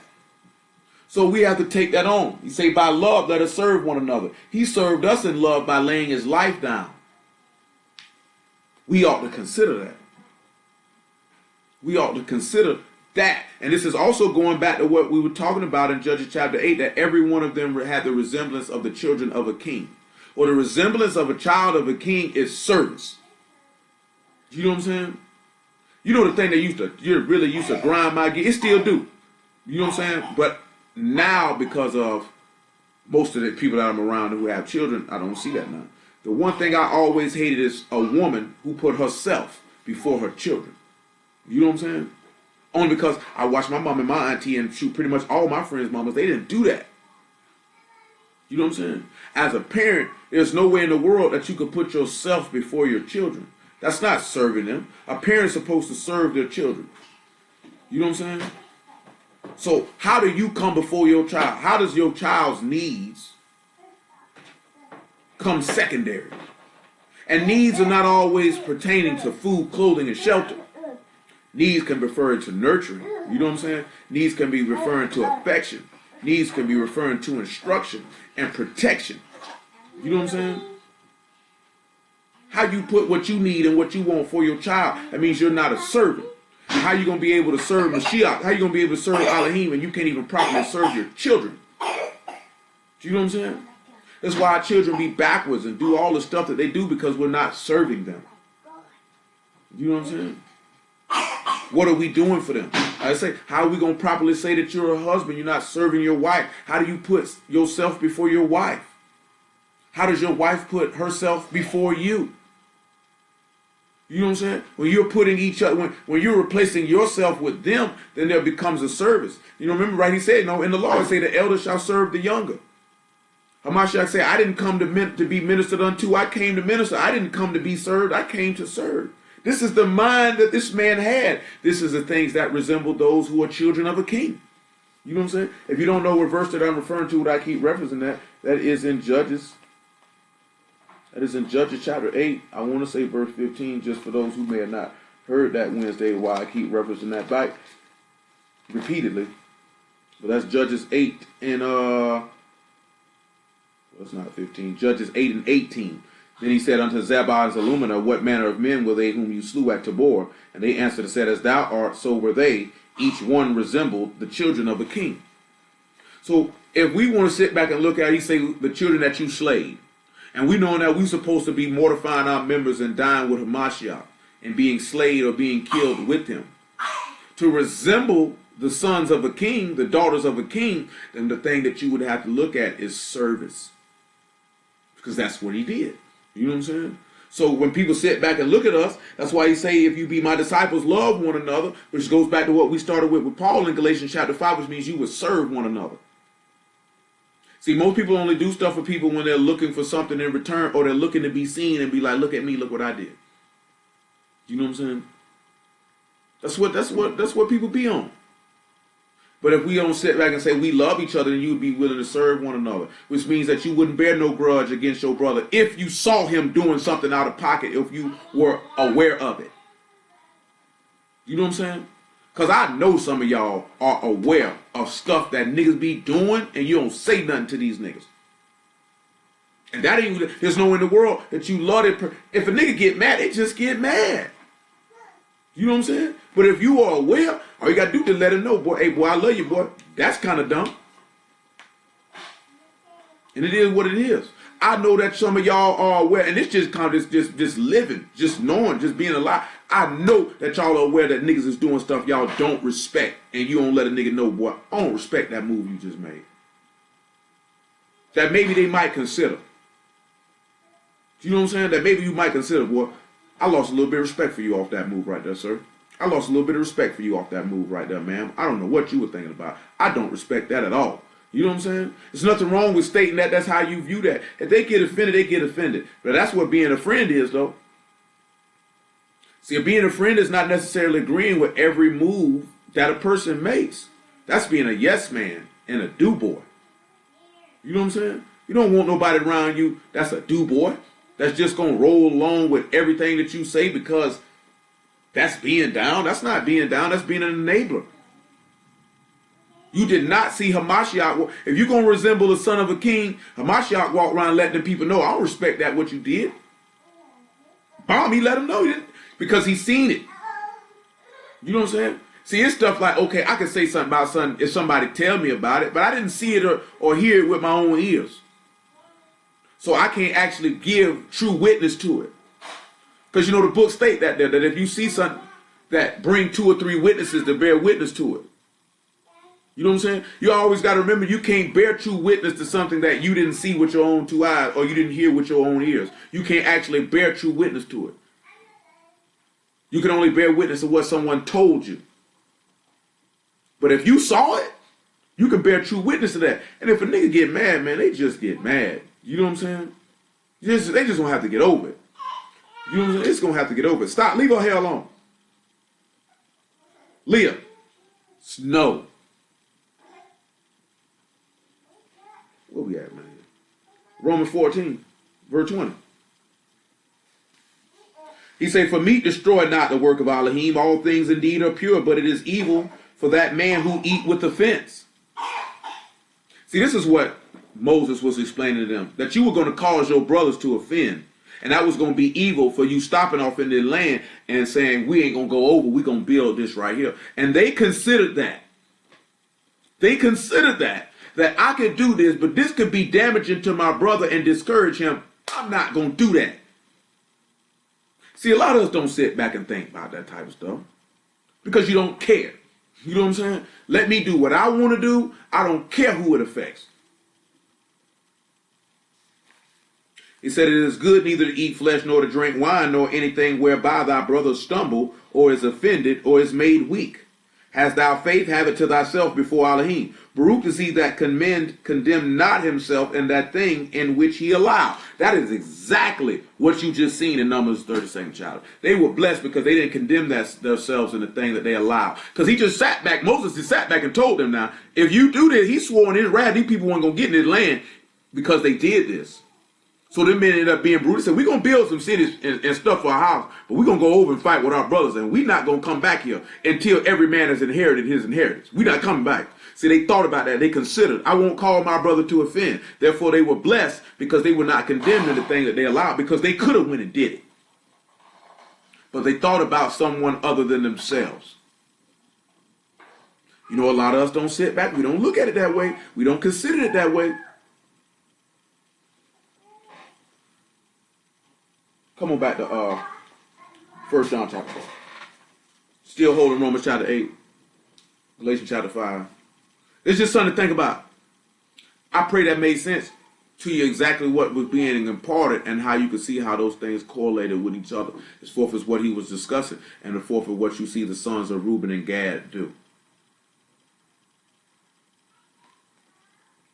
And to understand that the true aspect of resembling the son of Elohim is being a servant. You know, there's nothing wrong with that. There's nothing wrong with you. I put it to you this way: people are so unaccustomed to someone doing something for them and not having a motive behind it, that we end up running people away who actually mean you some good, because you think that somebody out to get you or trying to flim-flam or scam or do this or do that or trying to run some type of game, because we're not accustomed to somebody doing it because that's what they wanted to do. Because they care for you, because they love you, because they want to see you happy, because they want to show their appreciation towards you, or because you did certain things and they want to reward you for what you did and then want nothing back. You know what I'm saying? And that's bad. It's understandable. Don't get me twisted, because it's a lot of people who do this out here in this world that are real sour. It's understandable. But it's sad that we have to think that way and be that way. It's a lot of people who done, family members, they done fell out because of that. It's a lot of people who are not as good friends with people because of that stuff. It's a lot of people that lost out on having a mate that was acceptable to them because the person was just doing something. It wasn't nothing behind it. They just wanted to do it. Because why? Because most niggas do stuff because they want something. Okay, we went and seen that movie Fences, and the dude popped up and he said, you know, son pop up every Friday wanting to get some money. To the point that when his father seen him, he automatically assumed, if I see you, this is what you got to be here for. I can't even think in my mind that you here for anything else or you have any other desire or motive for being here other than you want to ask me for something. Because you have a pattern of doing that. You know what I'm saying? You just sit back and look at that, and mostly everybody, maybe not that particular situation, but everybody knows somebody that's like that, the way you know that they only pop up or do certain things because they're trying to get something. Very few people do things out of a pure heart because that's what they want to do. And you have to sit back and look at, that's the heart and mind of Mashiach. He did things because that's what he wanted to do. He didn't want no accolade from the people. He didn't want no honor from the people. He did that because he had a love for the people and he wanted to do that for them. I know I mentioned something about looking at certain things of hindering the people, and we're going to get to that right after I read this verse, finish this 1 John chapter 4, and then we'll shoot to Matthew chapter 9. So we in 1 John chapter 4. I'll reread verse 18. 1 John chapter 4, verse 18. 1 John chapter 4, verse 18. There is no fear in love, but perfect love casts out fear, because fear hath torment. He that fears not made perfect in love. We love him because he first loved us. If any man say, I love Elohim, and hate his brother, he is a liar. For he that loved not his brother whom he hath seen, how can he love Elohim whom he hath not seen? Now you sit back and we look at hate, and we automatically will sit back and think, okay, we have our thought of what hatred is, you know, just a supreme, outright, utter anger, you know what I'm saying, or this, that, and the third. Now, I know that's a Greek word here, but we're going to pull a couple Hebrew words for it before we look at the Greek word and see what we get for that. So give me one moment to take that up for y'all real quick. So in one place we have the word hate, and it's to be hateful, you know, or an enemy. You know what I'm saying? Or an enemy, which is very, very important. So when we look at being someone's enemy, what would make someone end up being your enemy? Usually what would make someone become your enemy is you walking in righteousness and they are not. Or, and that word is sanah for hate. It's pretty much, it looks like it's consistent for what I'm looking at. It's pretty much looks like it's consistent. That's what the word is. What would make someone become your enemy? Well, we talked about that in 1 John chapter 3. How it says that don't be of Cain, who was of that wicked one, because he slew his brother, because his works were righteous and Cain's weren't. And usually when someone ends up becoming your enemy, if you have not actually directly done anything to someone, because someone can become your enemy based on something that you have done to them. You understand what I'm saying? See, David became Saul's enemy, but David had actually not done anything to Saul. See, Saul ended up becoming David's enemy because of jealousy and envy. That's of the wicked one. That's not of Yahuwah. So you sit back and look at it. You can become an enemy of someone and they have actually done something to you to cause them to be your adversary and to y'all to be pitted against one another. And in that one there, I could understand that. But then that will come up to when, okay, you need to try to reconcile that and iron that out. You know what I'm saying? Now, I'm not going to sit back and say that I was in a situation to the point where we hated each other, but we had become adversaries against one another. And then situation arose, we went and ironed that out. You know what I'm saying? Because that has to be done, because didn't want to walk around with that, especially somebody who you say that you love or have loved. You're not going to do that. Now you sit back and you say, he that do the will of Elohim is my sister, my brother, and this, that, there, and the third. And you say, this your brother. But now you hate your brother. Your brother is your enemy. Why is your brother your enemy? What has he done to you to cause him to be your enemy? Just like Paul said, have I become your enemy because I tell you the truth? Is your brother your enemy because you spoke against something that he was doing that he didn't like, or you didn't agree with a particular thing he was doing? Now I'm your enemy because of this? Well, that's unrighteous and not just before Elohim, because I'm your enemy because I said something to you that you did not like.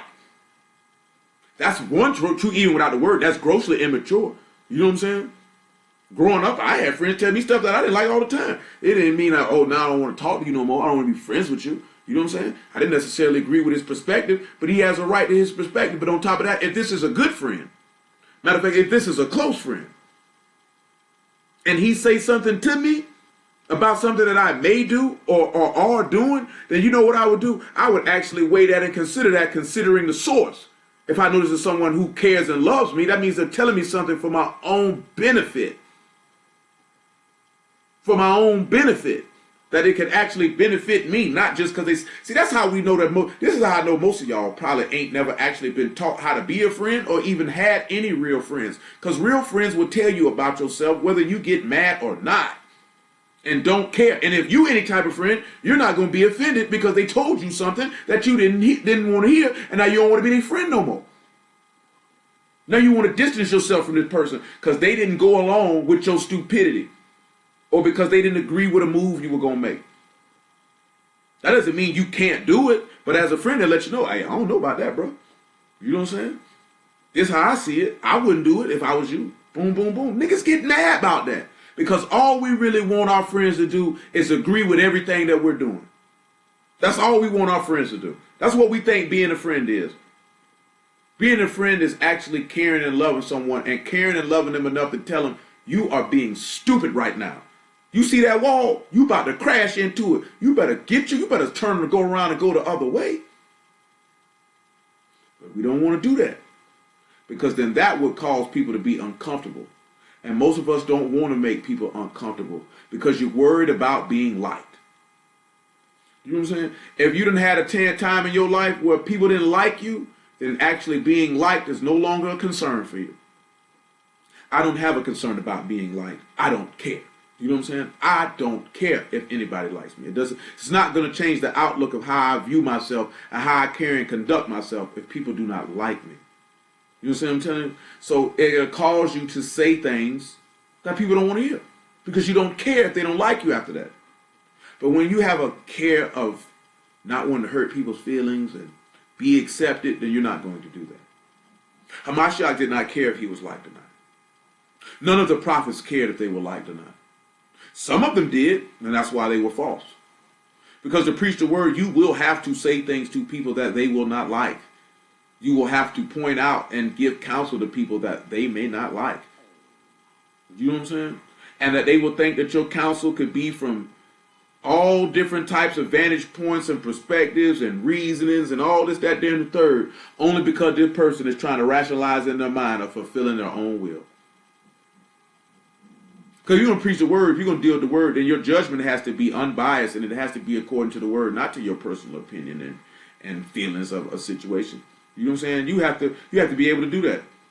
I think, y'all, that I had to be in a situation that I was actually involved in, that I could still step back and objectively give a just judgment at the time. And I wasn't in a good state emotionally at the time, and still by his power and mercy was still able to do it, because the word is the word.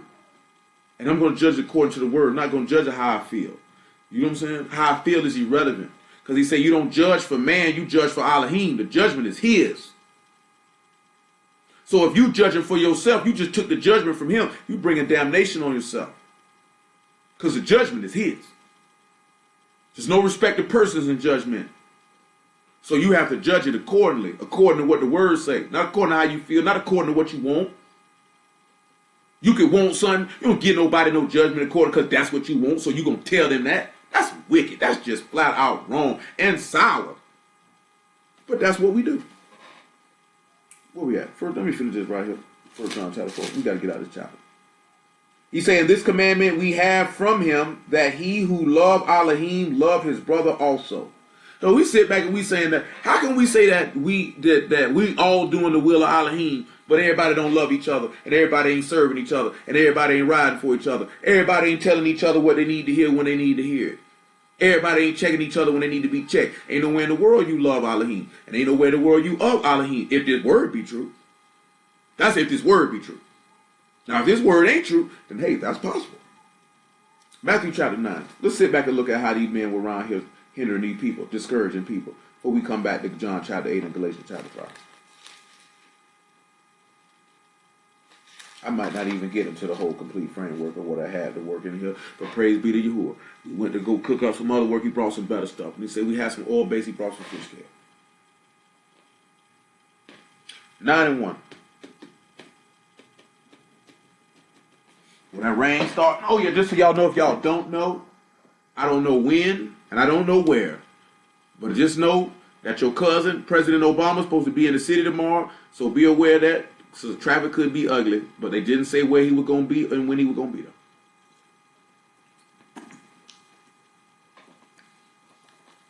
Like the most superstitious people like to say the sky is crying because this wicked bastard sliding through here. That's why they say it's raining outside. He said he entered into a ship and passed over and came into his own city. And behold, they brought to him a man sick of palsy, lying on the bed. Yahushua, seeing their faith, said unto the sick of the palsy, Son, be of good cheer, thy sins be forgiven thee. Look at this example, of which Most High willing, I know I've been speaking on it, and we're going to get around to it. It won't be this week, because I got something different to get y'all this week based on us watching Minister Society, and he quoted a verse, and it resonated in my mind. I got some inspiration off of it, and y'all willing, we're going to deal with that on tomorrow. And I probably won't deal with it next week, because we'll got to give y'all something next week.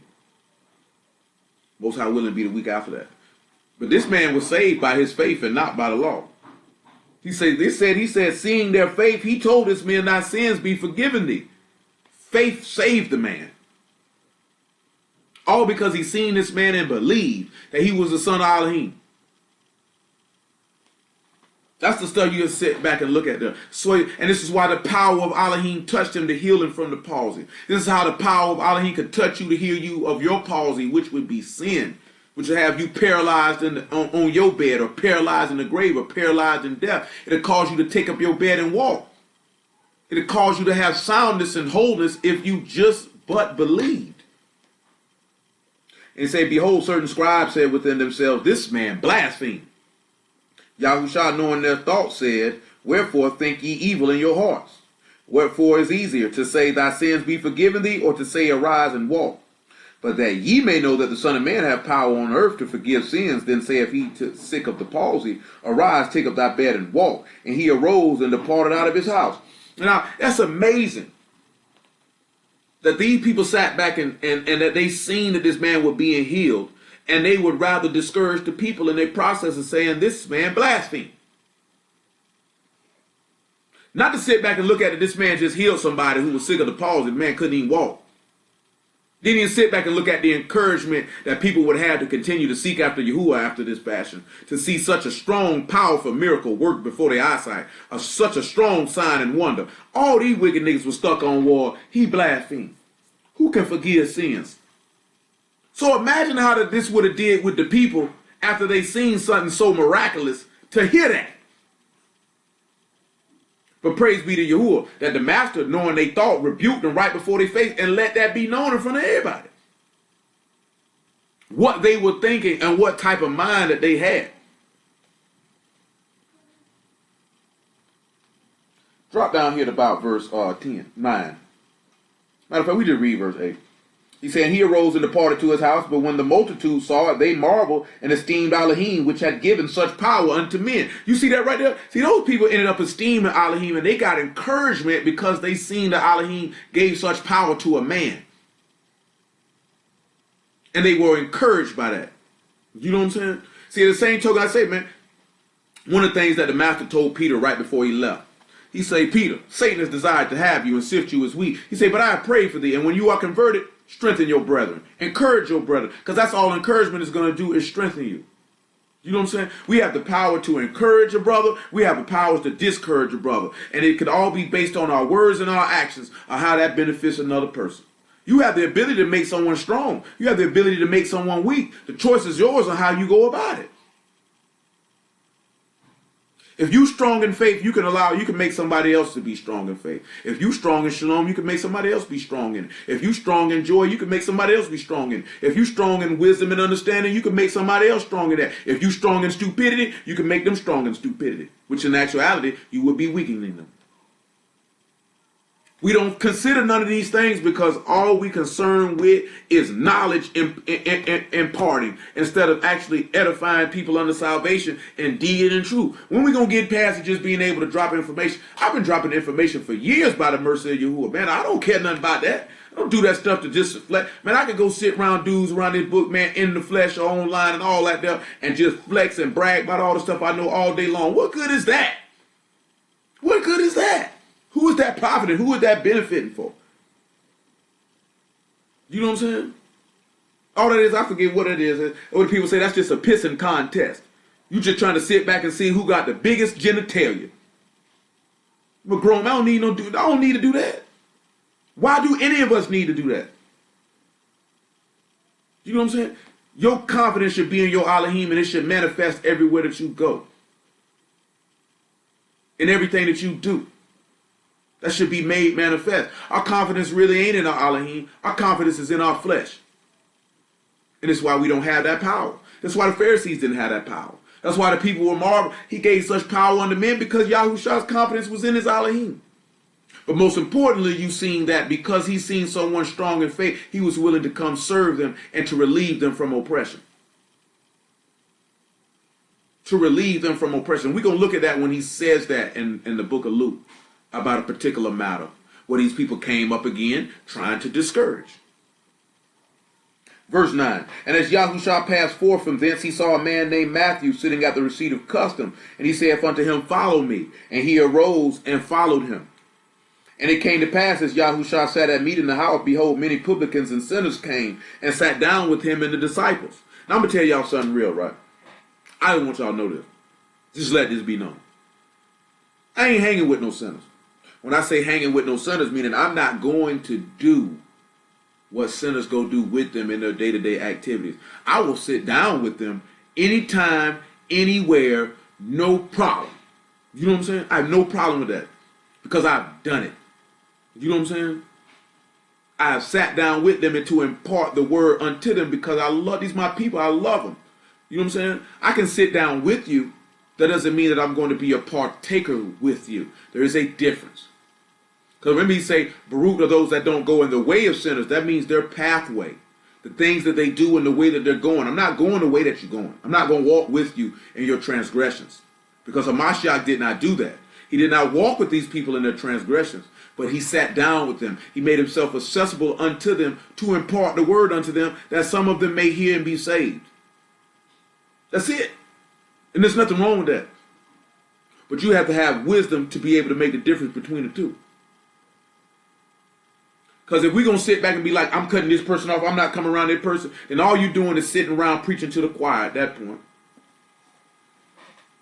That's all it's going to be doing. Your close dealings are not going to be with sinners. You're not going to be running with sinners day in and day out.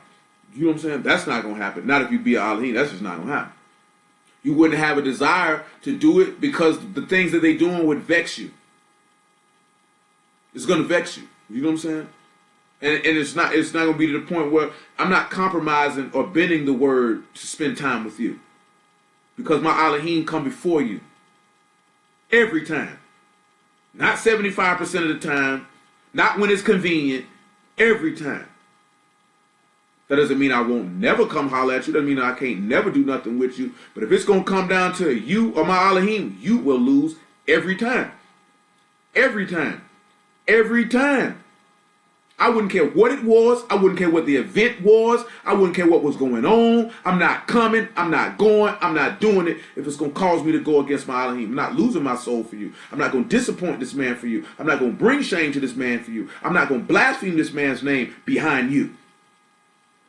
Because my allegiance and my service is to him. Because I love him, I serve him. And since I love my brother, I serve my brother. That's how that rolls. That's the whole framework of the whole thing.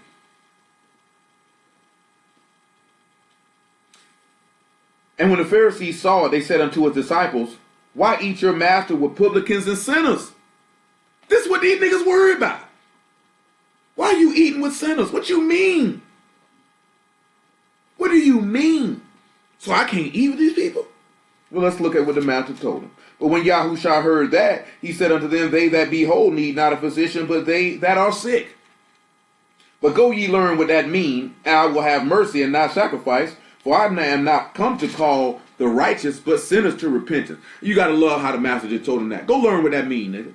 That's what you do, you stupid bastard. Go learn what that means. Go learn what that means. This man say, they that are whole need not a physician, but they that are sick. Now, dumb nigga, go learn what that means. How are those that are sick even going to have an opportunity to know if you're never around them, if you never have no dealings with them?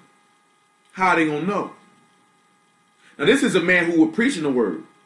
But if y'all, I would wager that most of the people who know you and that you come in contact with know what you profess to believe and whom you serve. So, would you be in transgression because you sat down and ate with them? No. No, absolutely not. How? When he did it. Your purpose of being around them is that possibly you can make them whole because they're sick. They have a disease. It's death. It's sin. So you look at, say for a woman. Your hope as a woman is the manifestation of your behavior that they may see when they are around you would cause them to ask, why you do what you do?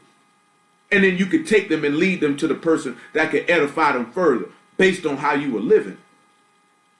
You know, the book tell you that, and I be trying to tell y'all women that the best way to convert a man is through your behavior. If he don't want to convert through that behavior, then that's just somebody you want to dust your feet off on. The book tell you if they don't want to receive your testimony to dust your feet off on them and let them alone. Well, it's no different than you say before if it's a woman. You can't preach the word to them to dust your feet off on them. But if you sit back and you shown an example of what righteousness is according to the word, and these people not turning from that, then you dust your feet off on them, you leave them alone. Leave that nigga over there where he at. That nigga's dumb. You know what I'm saying? You tell somebody something about the word, you a man, you tell them about the word, they don't want to hear it. Dust and leave them alone. He said, let the blind lead the blind. They both stop beating people across their head with stuff. Just leave people alone.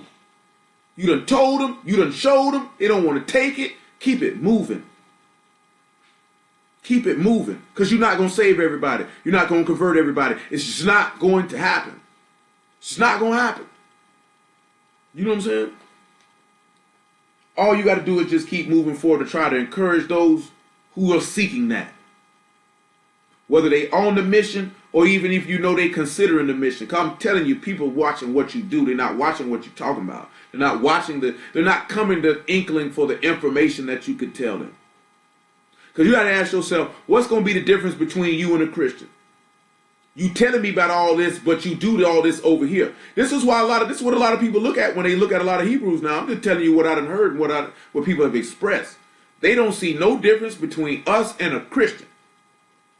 They say they see the same behavior, the same movements that they see in the Christian church, and you want me to follow this, and you say this the truth, and I ought to jump down with this. But if it's the truth, then why are you acting like the people who you cast aspersions on a regular basis? And of course, we know the common stereotype is Christians love, but they don't love each other really. They be doing the same sour, wicked stuff to each other too. Gonna be fooled because niggas slide through and drop a dinner off on a nigga downtown, drop some waters off. When they hating towards each other and working all manner of evil towards each other just the same. We'd have to really, really learn to really just let go of self and selfish desires and selfish inklings and selfish ways, and just remember what the man told you. It's more Baruch to give than to receive. It's more blessed to serve than to be served. That's all he was telling you. Because he was blessed. He was given a name above all names, that at the name of Yahushua every knee should bow and every tongue should confess. He was exalted because he chose to serve instead of being served. Y'all don't even sit back and realize this here, right? As a man, right? And we look at a framework of Yahushua being our husband and we being his wife, and that the whole framework of the marriage is supposed to be according to that framework. Do you not know how easily it is for your wife to honor and exalt you if you serve her versus her serving you? And vice versa. How easily it is for a man to exalt his wife if she's serving him versus serving herself. That both of these people are giving themselves over to one another, so therefore they are a seamless team working together in a seamless partnership, just like what the man wants. You know, I ain't really went through this with y'all a long time ago, but I used to really just sit down and talk with his people, because when he allowed me to really get an understanding of it, probably about 2000, maybe late 2009 or early 2010, that the whole framework of how a marriage is to how the synagogue is supposed to be set up and ran. That's how the body of this is how it's supposed, like a man's household is supposed to be representative of how the house of Elohim is. That's how the whole thing's supposed to go down and operate. And that if you operate in that, then you can actually see a glimpse of what the reign of Elohim is about. What the kingdom of Shamaim is about. You would actually get an inkling in the natural to see the beauty, the power, the shalom, and joy of what the kingdom is actually supposed to be about. If we would actually move it and do it just like the man told us to. Because if the man's the head, then that means he's serving. He's serving the whole house. Just like Hamashiach came and served the whole house. Hamashiach built the house and he served the house. Whose house we are. Well, the man sit back and look at, of course you didn't necessarily build the house, but you're the one doing the things to get the house for them to dwell in. Just like the master did. And you're serving them. And by product, because you're serving them, then you're directing and leading them. And because you're doing that, then they will serve you. And therefore you're setting forth a consistent righteous example unto the children, which you cause you to train up a child in the way that they should go, that they would not depart, because they would actually see the word manifested in action, along with hearing the word preached when they gather to hear the word, and then they become one with the word and quickened by the word. And then you have people who resemble children of a king. But we don't be looking at it that way. I don't know what she's crying about. Luke chapter 18, if I'm not mistaken.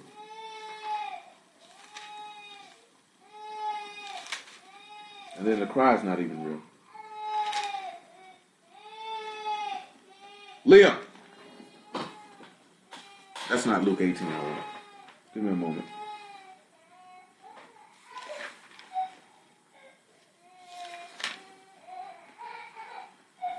Luke chapter 13, my apologies everybody. Luke chapter 13, verse 10. Luke 13:10. Let's say right.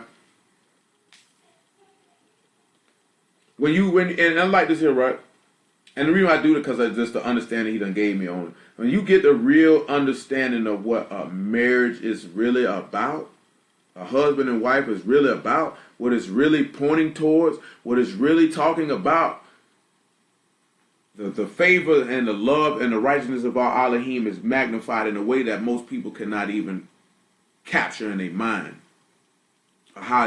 Because it's going to, like I say, it's just representative of continual service between two people, which ends up being a service to the children, which ends up being a service to our people as a whole.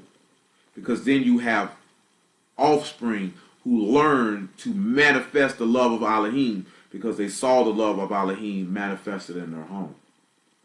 Therefore, that means that's also meaning that the love of Elohim is manifested by their parents when they go outside in the home. And then that's also manifested in those children because that's what they were taught by action and also by hearing other words. Now, when I say that, doesn't mean necessarily that the husband is teaching the people in the house the word, because just because you walk in the word does not mean that you're qualified to do it or have the expertise or skills to be able to impart that to everybody. I don't know why people are under the impression that everybody of the house of Yasharal should be teaching the word or have expertise in teaching the word. Everyone will not have those expertise. You know what I'm saying? Everybody not going to have those expertise. But the one expertise that every man can have is to walk in it, though. That every man can have the expertise to do that. That's what you sit back and look at, man. I've mentioned this here, right? Like, boy, if you sit back and you looking at time out, you want a wife and you ain't ready to serve, sit your black behind down. Just sit down. Just sit down. That man came down from Shamahim for one purpose. That was to serve his wife, to serve his brothers, to serve his sisters. That's the whole purpose. What he came down was to serve. Not to be served, but to serve. But to serve. This is the mentality that every man who desires to become a son of Elohim is supposed to have. That your desire is to serve. You sit back and you marry, your desire should be to serve your wife and serve your children. And serving your wife and children go beyond just trying to show them a script or two. Stop thinking that that's the only manner of service that you can manifest to your household. It's not the only manner of service you can manifest. That means you put their needs and their wants before your own. And you serve them. Your wife is not here to serve you. You're here to serve her. Period. She's a help me. She's not here to serve you. You're here to serve her. That's what your master did. That's what you ought to be doing.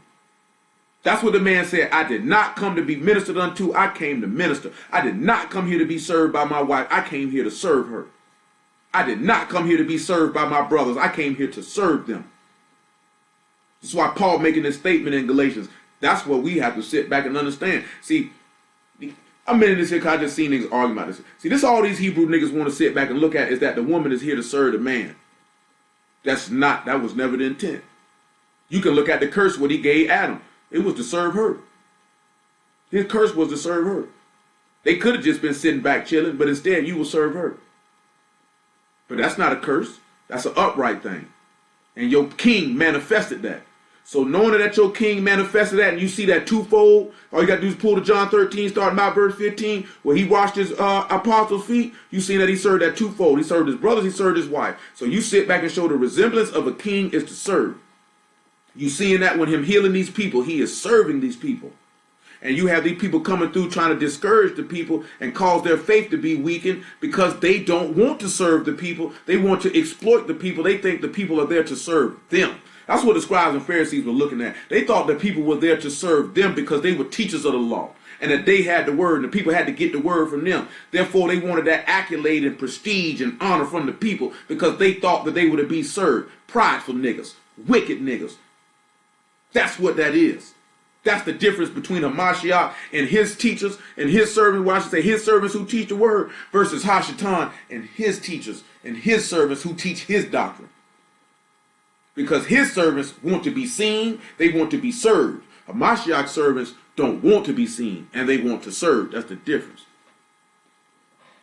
Luke 13 and 10. And he was teaching in one of the synagogues on the Shabbat. And behold, there was a woman which had a ruach of infirmity 18 years, and was bowed together, and could no wise lift up herself. And when Yahushua saw her, he called her to him, and said unto her, Woman, thou art loose from thy infirmity. And he laid his hands on her, and immediately she was made straight and esteemed Elohim. And the ruler of the synagogue answered with indignation. You see this? This nigga's hot. Because that Yahushua healed on the Shabbat day, and said unto the people, There are 6 days in which men ought to work. In them therefore come and be healed, and not on the Shabbat day. The master then answered and said, Thou hypocrite, doth not each one of you on the Shabbat loose his ox or his ass from the stall, and lead him away to watering? Ought not this woman, being a daughter of Abraham, whom Hashatan hath bound, lo, these 18 years be loose from this bond on the Shabbat day? And when he had said these things, all his adversaries were ashamed, and all the people rejoiced for all the esteemed things that were done by him. They were his enemies. They hated the man. They hated this man based off what he was doing. And their words could have discouraged the people. But because of who he was, the words that he spake had the opposite effect of what these men were intending to get done. And it actually encouraged the people and caused them to esteem Elohim and to more than likely seek after them stronger because of the mercy that was being shown. Because this man stopped teaching to heal this woman. He saw that and had compassion on her and healed her. This is what he did. This is what he did. Because he's looking at my objective is to serve these people. I'm here for them. They're not here for me. That's how you have to sit back and look at it, man. You have to sit back and look at, you're there. You sit back, you got a wife, you got kids. You there for them. They're not here for you. If you can be able to, go ahead and get Philippians 2 and 5. If you can go on be able to take on the mind of a servant, then we'll come back and finish John chapter 8. Then you can be real close to the kingdom at that point. Real close to the kingdom.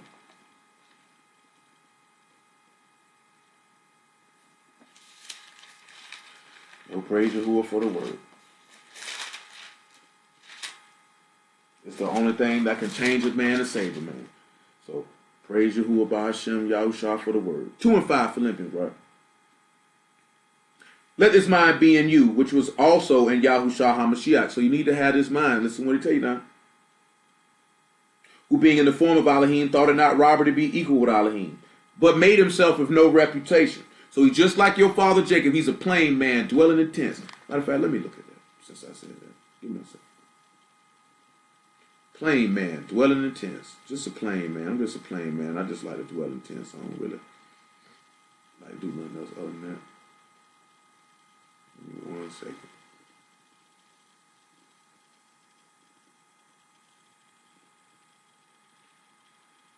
Let's see what that word means. And that's Genesis 25 and 27, where it states that Jacob is a plain man. When we look at plain, the word is tam. And it means to be perfect, to be complete. One who lacks nothing in physical strength. Sound, wholesome, ordinary, quiet sort of person. Complete, morally innocent, having integrity. One who is morally and ethically pure. Also being undefiled. So it say Jacob was a perfect man. Out the womb, it said Jacob was a complete whole man. Morally upright. Ain't that something?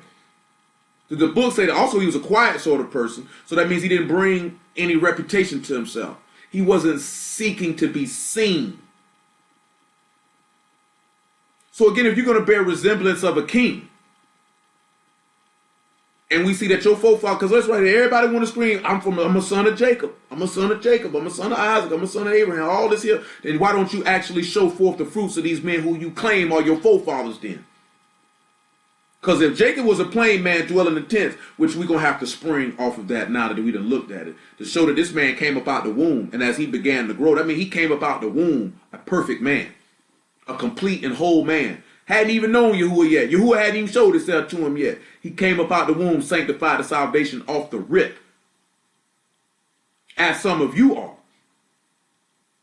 As some of you are. I can't say all of y'all, but some of y'all are. You know what I'm saying? Say he was morally upright, undefiled, he was clean.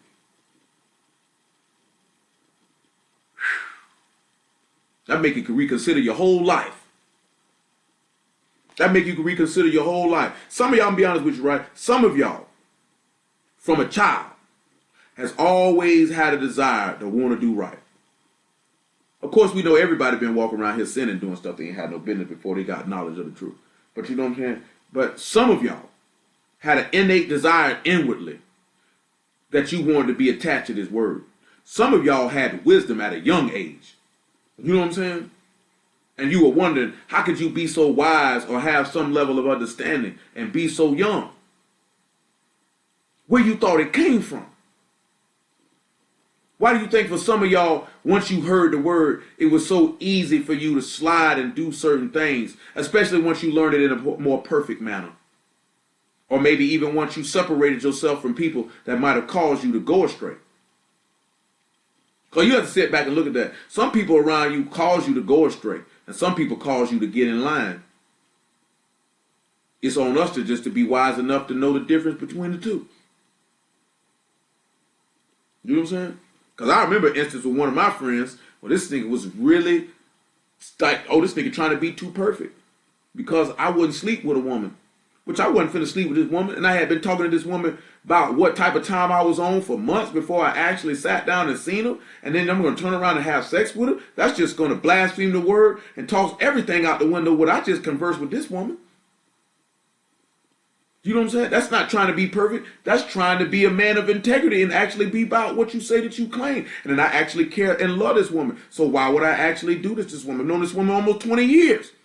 And I'm going to turn around and do that? Just to get some rocks off and destroy all of that? For what? If I do that, then I don't really care about that woman. That means all that the nigga was doing that for was, this will give me opportunity to slide in between her thighs. Don't you know the book tell you in Jeremiah the 48th chapter in the 10th verse, cursed be he that doeth the work of Yahuwah deceitfully? Don't you know you ought to go to hell if you got ulterior motives for doing this man's work? I don't know if y'all knew that was in there. Go ahead, I want y'all to see that for yourself. Jeremiah 48 and 10, I want y'all to see that for yourself if you didn't know that was in there. 48 and 10. I just want y'all to know that's in there. Well, you going straight to hell. You know what I'm talking about? Straight to hell. You walk around here and do this man works deceitfully. Oh, man, I'll go ahead and do that, though. Cursed be he that do the work of Yahuwah deceitfully, and cursed be he that keep back his sword from blood. Now come over here to 2 Corinthians chapter 11, before I finish this Philippians chapter 2. So he say, you cursed if you do the work of Yahuwah deceitfully. Now look at what this say. 2 Corinthians chapter 11, verse 12. You have to think about that. See, you know, a lot of people don't sit back and weigh that type of stuff in their head. You doing the work of Yah deceitfully? Don't you know doing the work of Yah to get honor from men, accolades from men is doing the work deceitfully? You're not doing that out of a pure heart. You think just doing it deceitfully or doing it try to get a couple bucks or get your little booty. You know what I'm saying? I'm going to tell y'all something. And I know it was of you who are now 24 years old, Duval County Jail, 5th floor, talking to this man named Glenn Morris. This man said, you going to be a preacher one day. I went off. I told him, I said, I can't be no preacher, man. These people take these people's word and they use it to get money out to people and to lay with these women. I said, you can't do that with people. This was my exact word to this man. That conversation always stuck out in my head because I couldn't understand why he would say that to me. You know what I'm saying? Because we weren't even talking about the word at the time. I'm like, man, you can't do people like that. That's not right. That's how I always felt like that. I always despised niggas who use the word to get sex and money. Always despise that because you're taking something and you're using that against people who are looking under you for guidance and for care and for love, and you're manipulating them to get your own selfish desires. That's not a servant. That's not Yahuwah. That's the devil. Period. You know what I'm saying? That's Satan. You making merchandise of the people. You creeping into the women's houses. You know what I'm talking about? Knowing that they have certain desires, and instead of quelling their desires and turning those desires that they could be to be destroyed or to be channeled in a more positive fashion, you're using that to fulfill your own desires. That was wicked to me from a young age. I ain't never liked that. I ain't never respect that. I ain't never went for that. I don't go for it now. Knowing the word. If I ain't go for it when I ain't know nothing, you know I ain't going for it and I know something. I don't respect that. I don't respect that. Especially the part of manipulating women with the word for sexual gratification. Which is why I think probably why that young lady mentioned that dudes be so over righteous. Because that's all. A lot of time when dudes be jumping on some of these women posts and saying all that stuff, they only doing that stuff because they trying to slide up in this woman's legs. That's it. That's it. That's it. It's not an actual, they have a genuine care for this woman as a sister and as family. Or even if they were interested, you know what I'm saying? That they would go about it in an upright fashion, that it wouldn't be about trying to lay with this woman or get something from her. But actually showing this woman that he's an acceptable mate, that she should allow to court her for marriage. And our people all messed up. And we all messed up because we forget that one tenet in the law. The elder shall serve the younger. And that Mashiach say, he that's greatest among you, let him be your servant. He that is chief among you, let him be as the younger. Which is why you see in a lot of instances that the younger seed of children was always the one that would come up and be the servant. That would exemplify exactly what Yahuwah was telling you because he last on the totem pole. You would know according to our law that the oldest son is always considered the greatest out of all the children. He the one that had the most strength and power in the household. This is why he told around to say that let yourself be as the younger one who has to follow orders. Serve.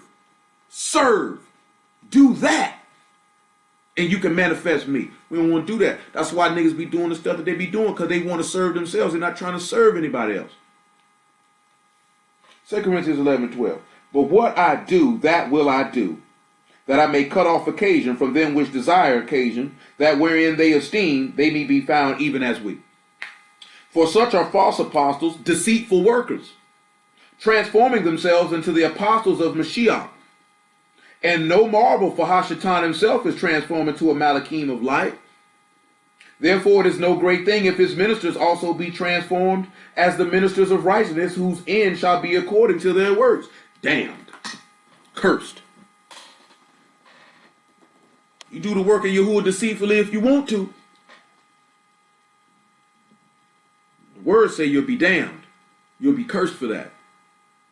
You'll be cursed for that. So you have to sit back and look at it. If you know you're not going to do it out of a pure heart to serve, sit your behind down somewhere. Because remember that word now for plain, that's Tom. That means if we're going to sit back and we're going to say, man, our father Jacob was a plain man. He dwelt in tents. He was a perfect man. He was morally complete. He was undefiled. Dwelling in the house of Yahuwah. Dwelling in a tent. Dwelling in a transportable tabernacle. Dwelling in his flesh, but perfect in it at the same time. That's how we have to be. And Jacob served. Jacob served 7 years for his wife. 14, my apologies. Say it seemed like days for him.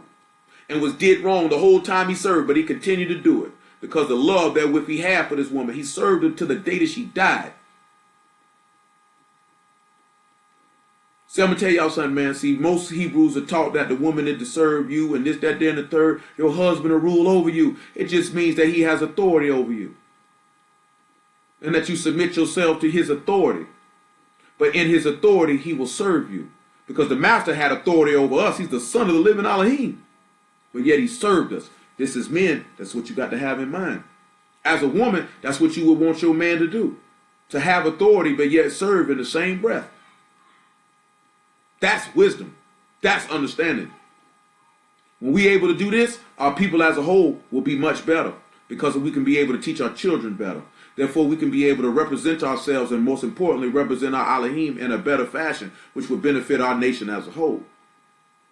See, niggas always want to talk about nation building and all this, that, there, and the third, and we need to do this and we need to do that. And the men are not doing what they're supposed to do to direct the whole nation, that therefore that the women can be uplifted, and therefore the children can be uplifted, and therefore, most importantly, our Elohim is uplifted. See, all these dudes, when these dudes care about nation building, it ain't really about Yahuwah, it's about them. It's really about them. Everything, unfortunately, that most of our people do, it's about them. It's not about Elohim. Because if it was about Elohim, he would be at the forefront of it. And you wouldn't be doing things without him. We do things without him. You know what I'm saying? Sometimes we make moves without him and we fall on our face. Sometimes people get with people without him. And then you're stuck with somebody that you shouldn't be dealing with because you did that without him. We should learn to let him guide our steps and guide our way. He said he direct the foot of the righteous. This is what the book says. So you sit back and look at it. Just let the man direct your steps. He might take you somewhere you never thought you could go and be with people you never thought you would see. But it's because that would be his will so that you could be closer to him. At the end of the day, if you allow this man to direct your steps, it will allow you to be closer to him. Is being closer to him your real desire, or is it really just doing what you want? That's what you have to ask yourself. Because I can't answer that question for you. See, a lot of things I say to y'all, this is because you got to ask yourself this. I can't answer those questions for you. No one can answer those questions for you. You have to answer those questions for yourselves. Going back to what we talked about Wednesday, prove your own self and examine yourself whether you be in the faith or not. Is that really where you're trying to go? Is that really what you're trying to do? Philippians 2 and 5 though. Well, we stopped at verse 7. To Philippians 2 and 7. And I'm keeping this in mind. We'll touch on some of that stuff about Jacob being a perfect, upright man. But he made himself of no reputation and took upon him the form of a servant and was made in the likeness of men. And being found in fashion as a man, he humbled himself and became obedient unto death, even the death of the stake. Wherefore Elohim also have highly exalted him and given him a name which is above every name. That at the name of Yahushua every knee should bow of the things in Shamahim and the things in the Arats and the things under the Arats. And that every tongue should confess that Yahushua HaMashiach is the master to the esteem of Elohim, the Abba. So sit back and look at that. He came to die. That's what he came to do. He humbled himself and he became a servant. And he sat back that it was more important for him to serve than to be served. How many of us actually have that mind? How many of us actually want to manifest that behavior? You know what I'm saying? We talk about that story with Jacob serving for his wife.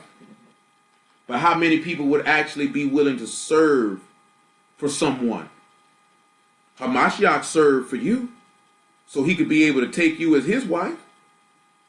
Why don't we have that same desire to serve each other?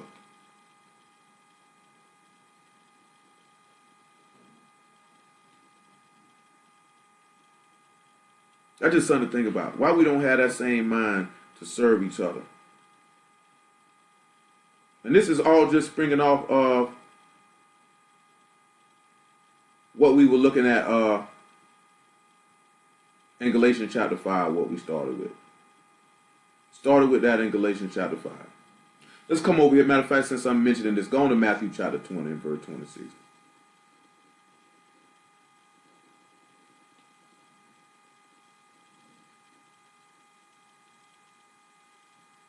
Matter of fact, make it Mark chapter 10 and verse 40. Let's make it Mark chapter 10 and verse 40. Mark chapter 10 and verse 40.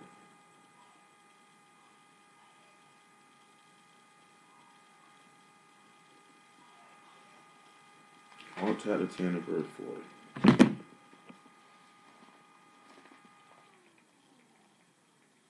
Praise Yah for the word. Went a little different direction than what I intended to thank the Lamb either way. Work out either way. Because that's the true image of resembling a child of the king. And that is to serve. Matthew chapter 10 and verse 40.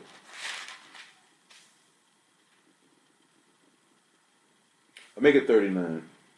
And they said unto him, we can. Yahushua said unto them, you shall indeed drink of the cup that I drink of, and with the immersion that I am immersed with all shall you be immersed. But to sit on my right hand and on my left is not mine to give, but it shall be given to them for whom it is prepared. And when the 10 heard it, they began to be much displeased with James and John. But Yahushua called them to him and saith unto them, ye know that they which are accounted to rule over the Gentiles exercise lordship over them, and their great ones exercise authority upon them. But so it shall not be among you, but whosoever will be great among you shall be your minister. And whosoever you will shall be the chiefest, shall be servant of all. For even the Son of Man came not to be ministered unto, but to minister, and to give his life a ransom for many.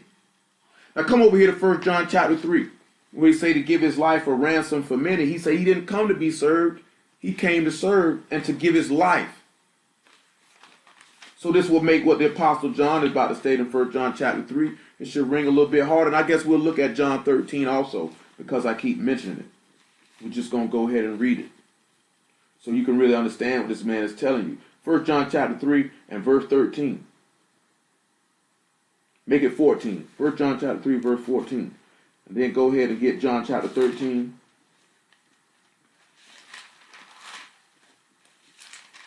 And verse 11. Well, we'll make it about 6. John 13 and 6. And then sitting back looking at it, because we don't going to have the time to go through with Jacob like that. Looking at it, as you know, the word says that some of us were ordained to salvation before the world was through sanctification of the Ruach and belief in the truth. And you'll sit back and you could see that when Jacob and Esau were in the womb, they say it's 2 manner of people in your womb, and the elder shall serve the younger, and that basically one would be stronger and greater than the other. So Jacob was already sanctified in the womb to hear the word and believe the word and to trust in it and lend his desire to it. It was no works that he did. It was for election's sake. It's because that's what Yahuwah chose to do. He chose him for this particular purpose.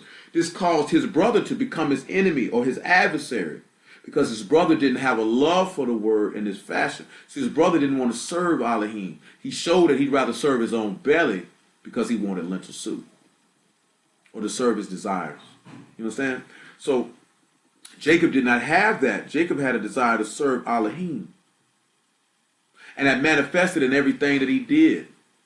Even upon when he poured the oil on the rock and he said, if you keep me in this way and you give me bread to eat and raiment to put on, that I give you 1/10 of all that I have, because as long as you carry me in the way, my desire is just to serve thee and to cleave to thee and love thee.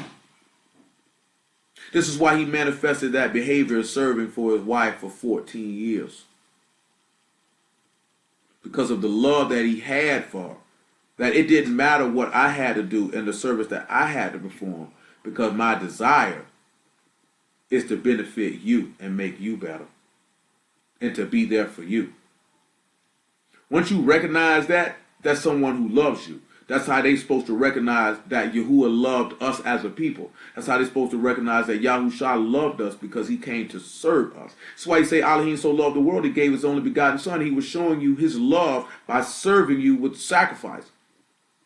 Hamashiach showed his love by being that sacrifice.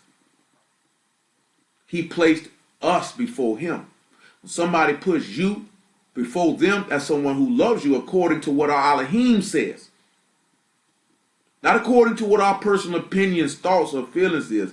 Our Elohim says this is a manifestation of love towards you, because they're serving you and putting you before them.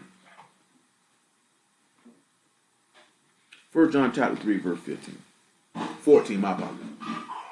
We know that we have passed from death unto life, because we love the brethren.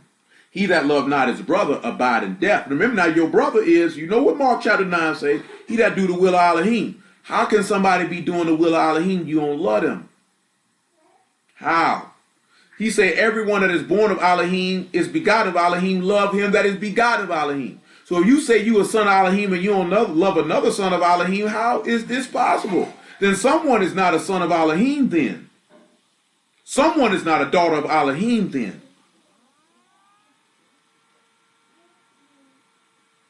Just remember now, he's saying your brother. So that means they're doing the will of Elohim. Let's let that be known, and let's let that be clear.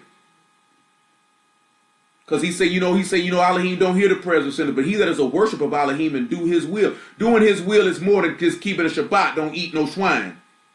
It's bigger than that. It's bigger than that. Doing the will of Elohim is to be a servant and to release yourself and to die to self. Whosoever hate his brother is a murderer. And ye know that no murderer have eternal life abiding in him. So anyone who was an enemy of his brother, this man say you are a murderer. Because you seen Esau was an enemy of his brother, you wanted to kill him. You seen Abel was an enemy of Cain, and Cain killed him.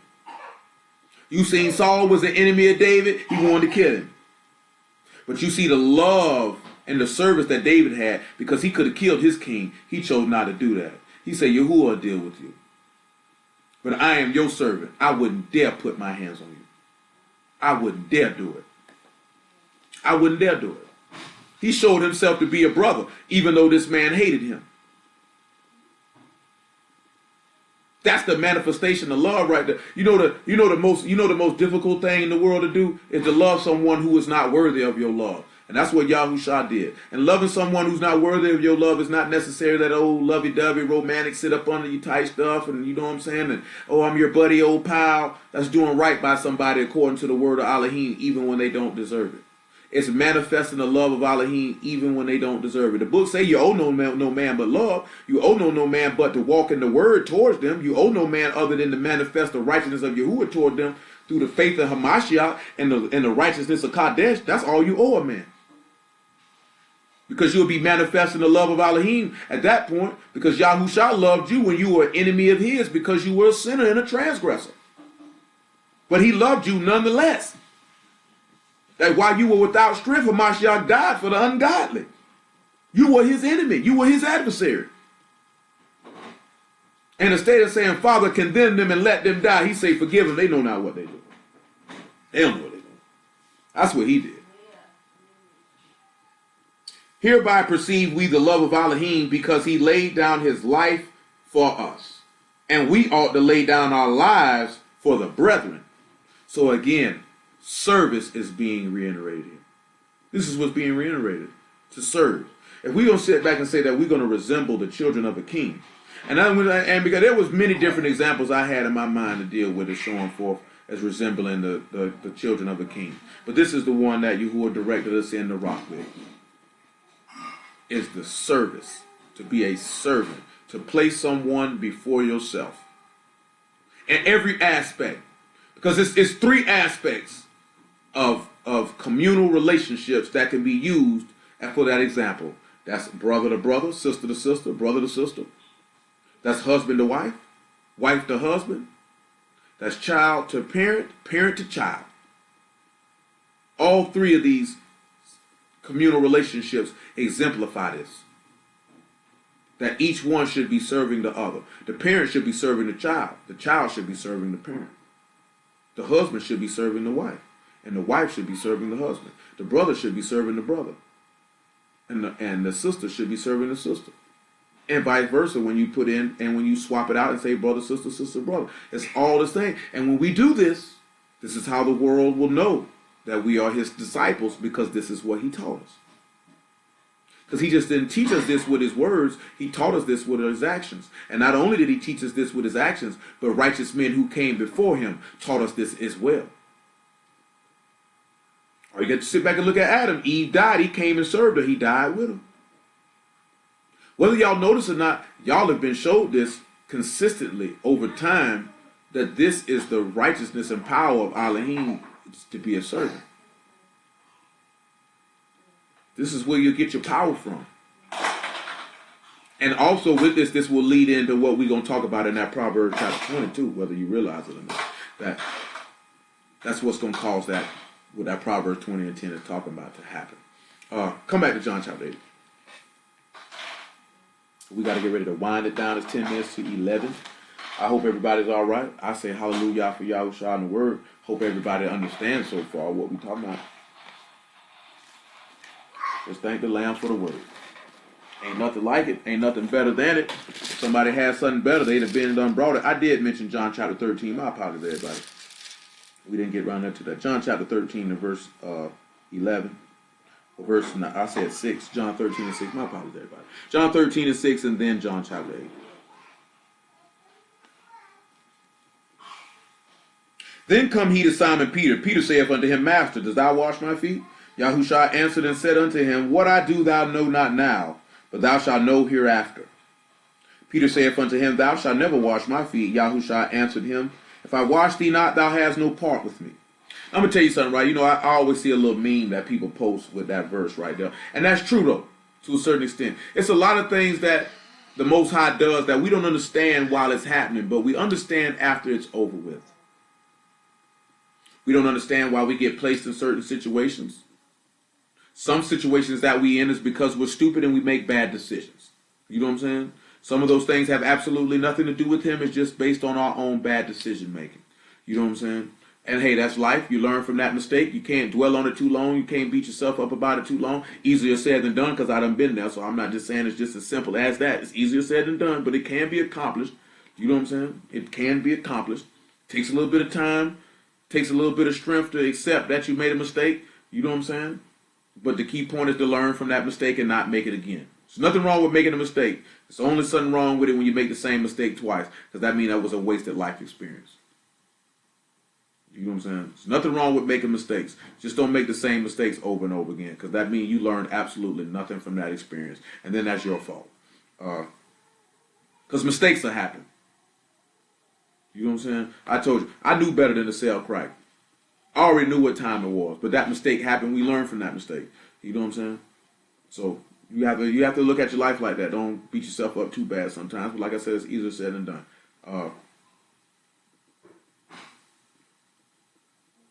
But then as things go on, you sit back and you see why you were placed in a situation that you're in. Sometimes you get directed to deal with certain people that you didn't think that you would be dealing with. And then hereafter you understand why. You know what I'm saying? Just period. You know what I'm saying? I'd have been placed in situations with people like I didn't think I'd be around these people. After it was over with, I understood why. You don't understand it at the time because all of us have thoughts of, I'm going to do this with this person, or I'm going to be here doing this, or I'm going to go here and do this, and then it doesn't occur and you don't understand why. But after it's over, you understand why. And just like we stated, like Hebrews 12 stated, you're being exercised, that you might be exercised for the peaceable fruit of righteousness of what this chastisement and adversity or situations are supposed to exercise you to. I just told, I think Will this the other day. Everybody is where they're supposed to be at.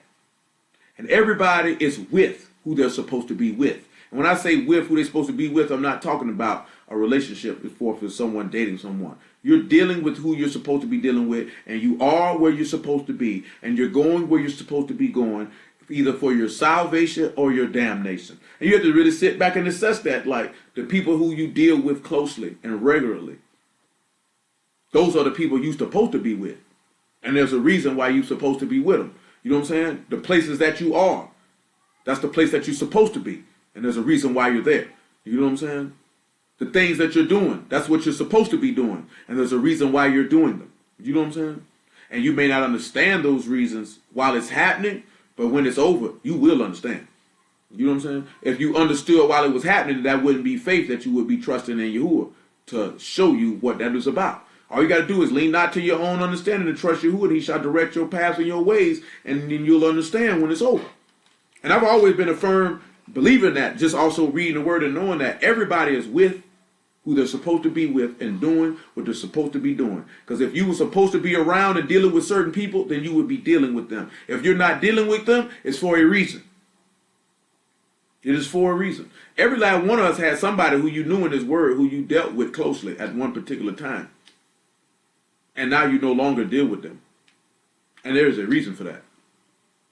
Now, whether that, and that reason is individual for each person. The actual reason could be general. You know what I'm saying? But it's individual for each person of why you may not be dealing with particular people for a reason. Sometimes it could be because those people were only supposed to be there for a particular time period to teach you certain things. Sometimes it's so those people don't drag you to hell. You don't never know. I mean, till it's over. till it's over. Always remember that. Always remember that. Everybody is doing exactly what Yahuwah want them to do. They're going exactly where Yahuwah want them to go. And they're with exactly who Yahuwah want them to be with. Because if he wanted you to be anywhere else, and he wanted you to be with anybody else, and he wanted you to do something else, that's what you would be doing. Just trust that, just like he told Peter, you don't understand what I'm doing now. You don't know what I'm doing now, but you will when it's over. Verse 9. Simon Peter saith unto the master, not my feet only, but also my hands and my head. Yahushua saith unto him, he that is washed need not save to wash his feet, but is clean every whit, and you are clean, but not all.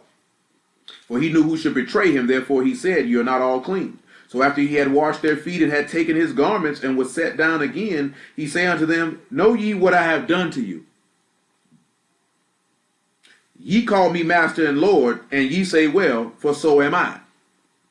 If I then, your Lord and master, have washed your feet, you also to wash one another's feet. For I have given you an example that you should do as I have done to you. Truly, truly, I say unto you, the servant is not greater than his master, neither is he that is sent greater than he that sent him.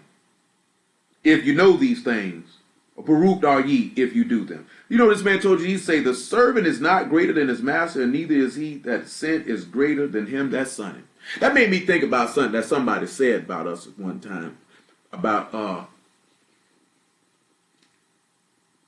when I got immersed and and when Will did it. And he said, how can someone lesser immerse someone who's greater?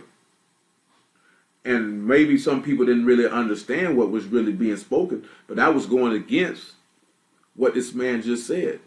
Because if I'm supposed to be greater, so to speak, then how could I look at my brother and say that I couldn't humble myself and say that we're equal? Or that, just like John told the master, me immerse you, I have need to be immersed of you. He say, suffer it to be so to fulfill all righteousness. Doesn't matter because you know who I am. I'm not any better than you. I'm not no greater than you. And I'm not greater than the person who sent me. I ain't nothing but a servant. I ain't nobody. Not nobody to look down on my brother and say, no, you can't do that for me. Don't you know who I am? Do you not understand who I am? Nigga, what? But I say that because that's emblematic of our people as a whole that deal with this word, is the pride and the puff, how quickly we become puffed up with a little bit of knowledge and understanding that we believe that we have, to the point that we look down on others, or that we think that we elevated above others. When in actuality, I'm dust and ashes just like y'all is. I ain't nobody. All I just got is a responsibility and a job to do. That's it. That's it. Does it make me any better than... Guess what? Me having the responsibility and a job to do ain't going to get me no better spot in this kingdom than it's going to get you. You're going to get the same crown I'm going to get. You're going to get the same white robe I'm going to get. You're going to get the same palm put in your hand that I'm going to get. You're going to get the same esteemed body from Shamahim that I'm going to get. I'm not going to get nothing greater than you. Because I was preaching. He's not going to give me nothing greater than you. The gift that's given ain't nothing but for his esteem and honor. It's not to esteem and honor me. I'm not getting nothing out of that. And why would I want something out of that? And if he was saw fit to bestow you with a gift, why would you want something out of that?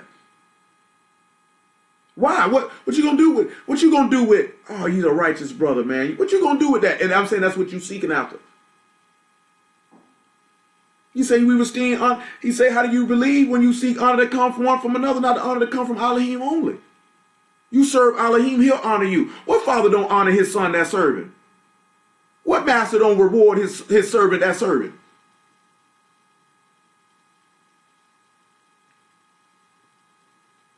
We got the whole game backwards. And it all rooted in one thing, pride. 1 Peter 5:5. Then we get to John chapter 8. That man say he gave you an example of what you ought to do. You'll be blessed if you do it. I guess that's why a lot of our people ain't blessed, because they ain't doing it.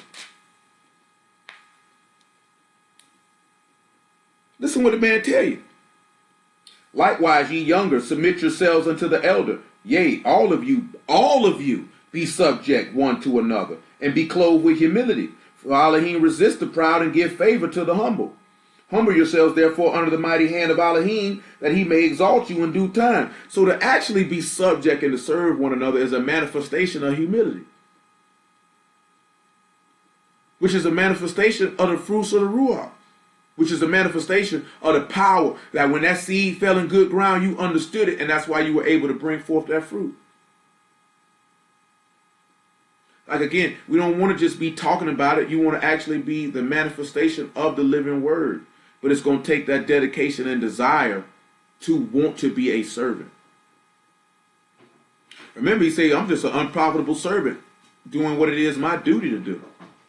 It's just my duty to preach the word. Don't get no gain from that. That's the job that he gave me. I'm a preacher whether if it was one person or 1,000 people. That's what it is. It's my duty to do. You know what I'm saying? That's it. I'm just a servant, just doing my job. I don't get no gain from it. Nor do I seek it, nor do I want it. You know what I'm saying? That's how all are supposed to think. You're supposed to sit back and look at each other and say, I want to serve my brother, I want to serve my sister, I want to serve my wife, I want to serve my husband, I want to serve my son, I want to serve my daughter. I don't want, you know, that things will trip me out. You know, I take care of my kids. So what, nigga? You supposed to. Get no bonus points for that, nigga. Because you take care of your kids. And what? You're supposed to take care of them. You're supposed to serve them. I take care of my wife. And what? You're supposed to. I do right by my husband. I cook his meals. I do that. So what? You supposed to.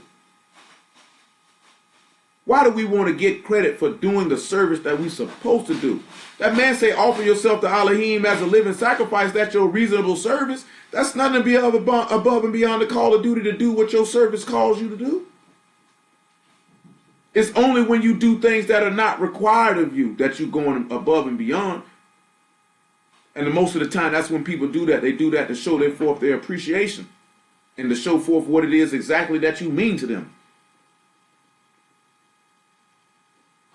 You know what I'm saying? We meant enough to Yahuwah that he sent his son to die.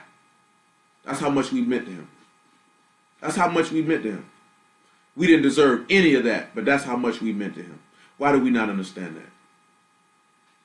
Why can't we manifest that same behavior? John chapter 8. And I'm going to tell you too, right? It's easy to serve and love those that love you. The true hallmark and metal and test of your character is to love and serve someone who does not love you. That's when you definitely begin, and we'll get to Luke chapter 6 right now.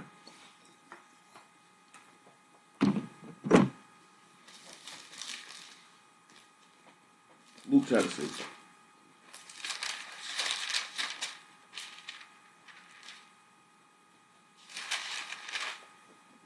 Luke chapter 6. Verse 28. Baruch them that curse you, and pray for them which despitefully use you. And unto him that smite thee on the one cheek, also offer the other. And him that take away thy cloak, forbid him not to take thy coat also. To give to every man that asketh thee, and to him that take away thy goods, ask them not again. And as ye would that men should do to you, do ye also to them likewise. For if you love them which love you, what thank have ye? For sinners also love those that love them. And if you do good to them which do good to you, what thank have ye? For sinners also do even the same. And if you lend to them of whom you hope to receive, what thank have ye? For sinners also lend to sinners to receive as much again.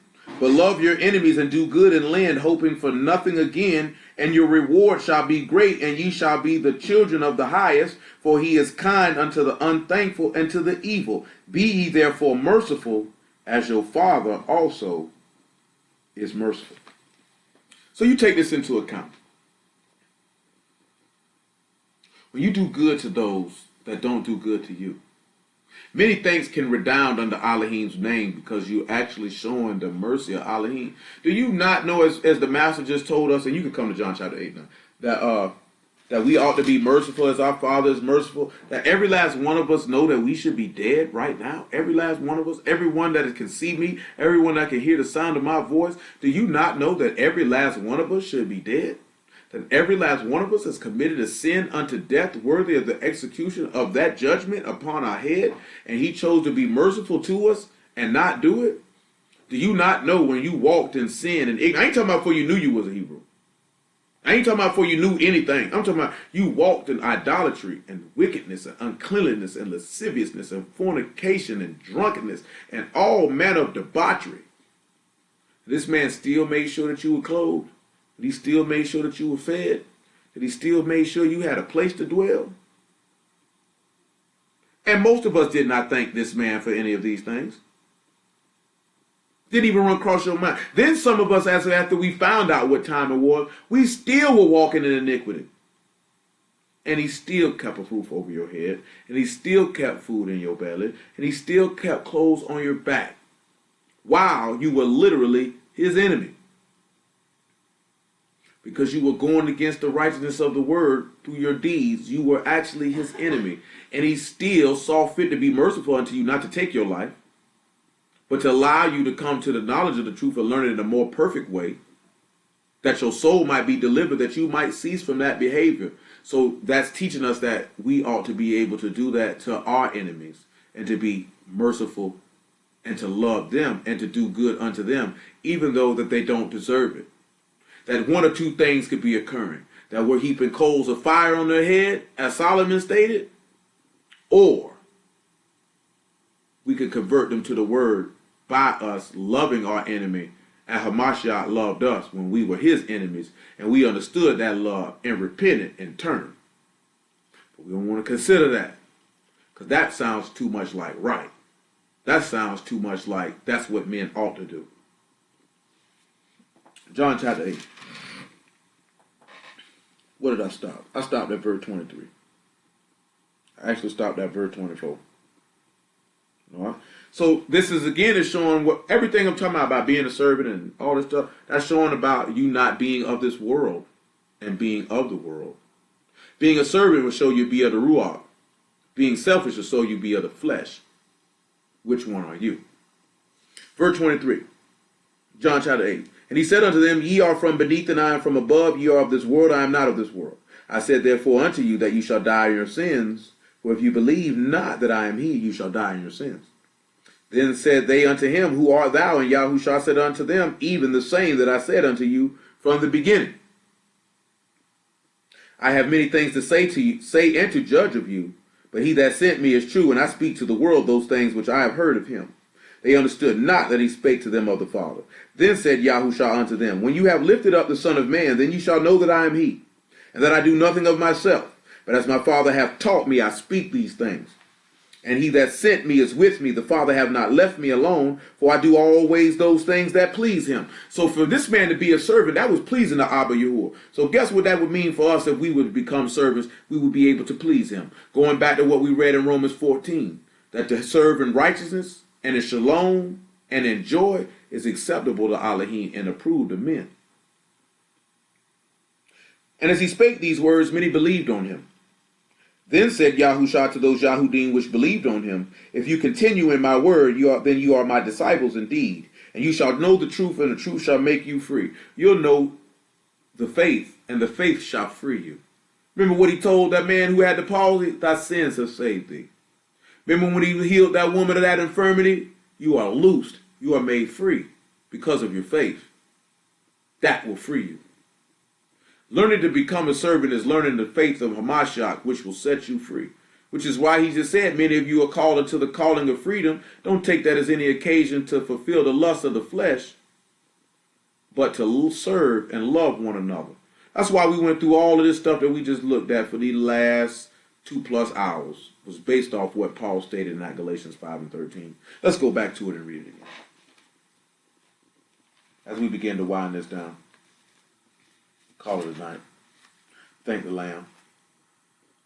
Praise the Father for sending the Lamb to be the salvation for the sins of the world. and that he could give us an opportunity. Like the Apostle John stated, what manner of love hath the Father bestowed upon us that we should be called the sons of Elohim? 5 and 13 of Galatians. For brethren, you have been called unto freedom, only use not freedom for an occasion to the flesh, but by love serve one another. But by love serve one another. So knowing that if you're being made free from sin and death, to take that as a chance to serve your brother in love, serve your enemies in love, that therefore all the world, that's why you say, be ye perfect as your father in Shamaim is perfect. Be perfect like your father Jacob.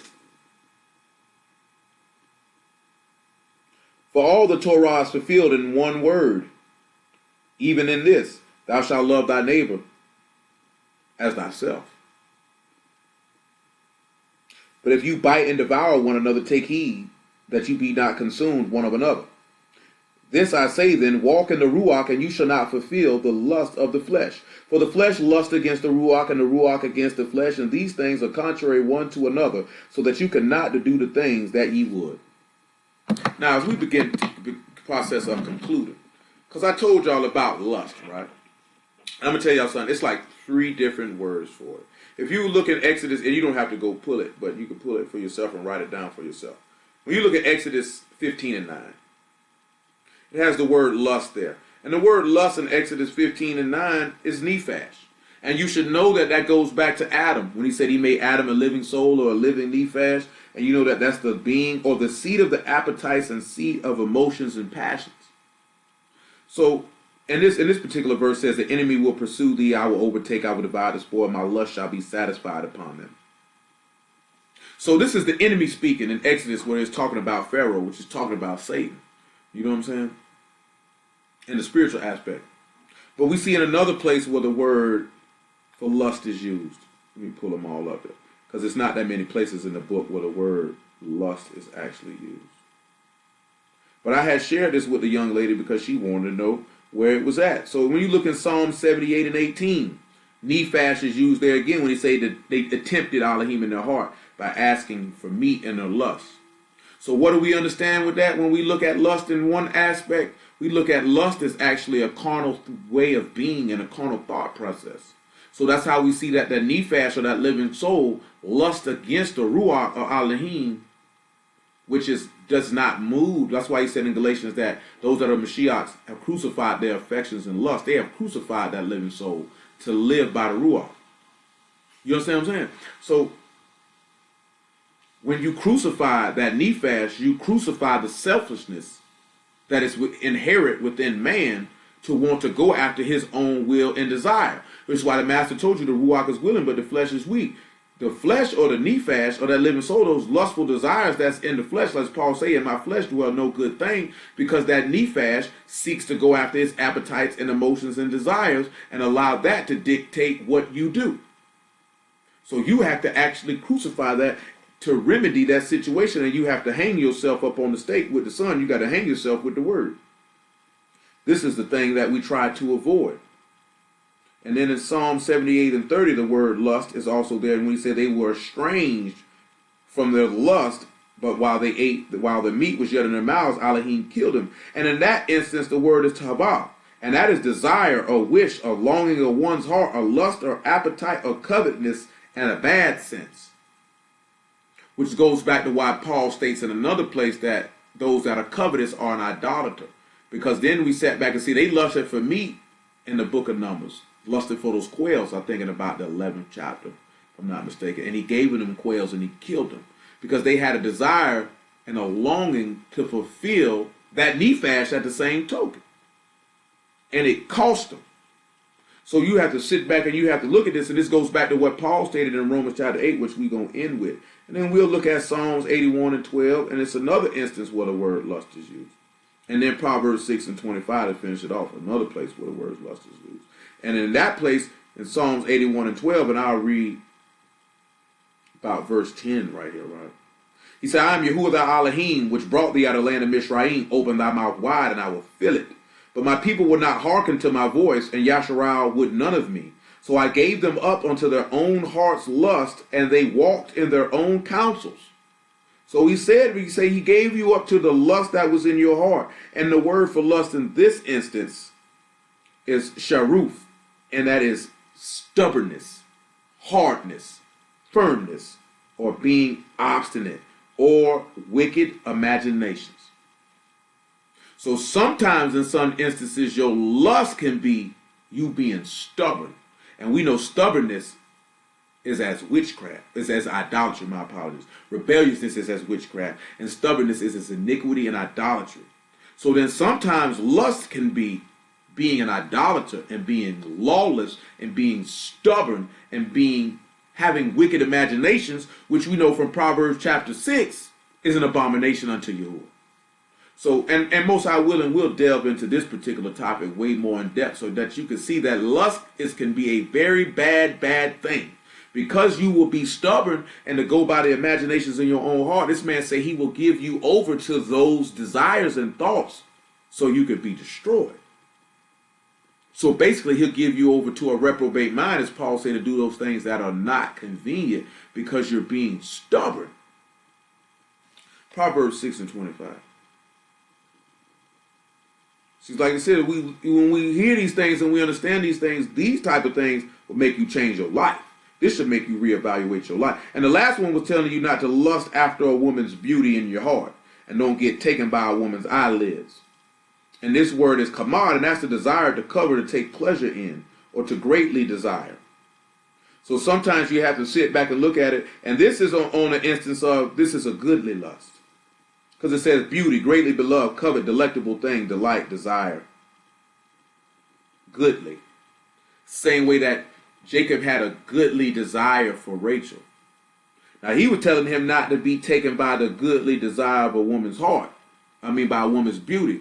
Because there is a such thing as good lust. There's a good, it's a righteous, like you could look at a woman and be like, I want this woman. And your want and desire for this woman is not for sexual gratification.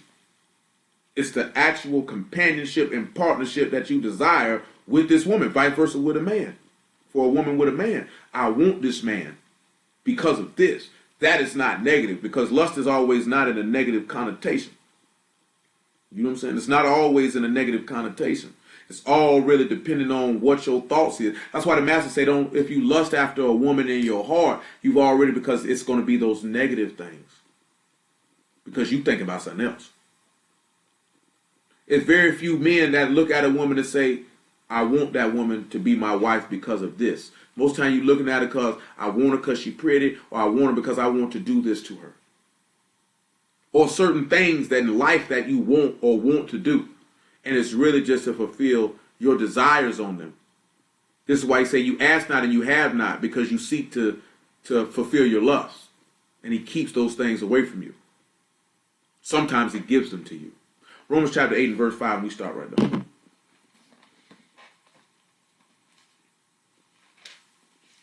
Sometimes you have to thank Yahuwah for what he doesn't let you have. Sometimes you got to thank him for what he doesn't let you have. Sometimes you got to thank him for what he takes away.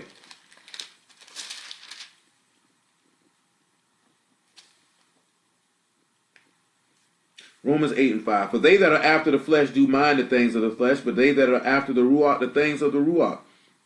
For to be carnally minded is death, but to be spiritually minded is life and shalom. But the carnal mind is enmity against Elohim, for it is not subject to the law of Elohim, neither indeed can be. And most I will continue on with that on the morrow.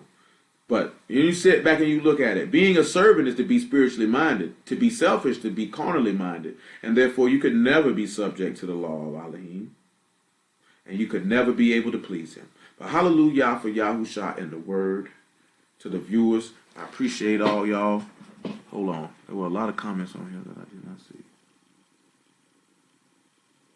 Hey, man, I don't like this brother sitting there talking about you Tanakh Center. We believe in the Mashiach. Yeah, we believe in the Mashiach. We're not Tanakh Center, so you swung around in the wrong direction, brother. I can't help you on that. I don't know what you think this is. I don't know what you thought this was.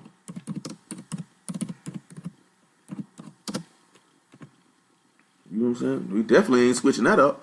But So those that were viewing, we appreciate y'all and Baruch y'all out the house of y'all in the name of Yahushua. I'm a Shiite, love everybody, appreciate everybody. But I'm gonna cut the stream short so that the video don't be extra long. But y'all will.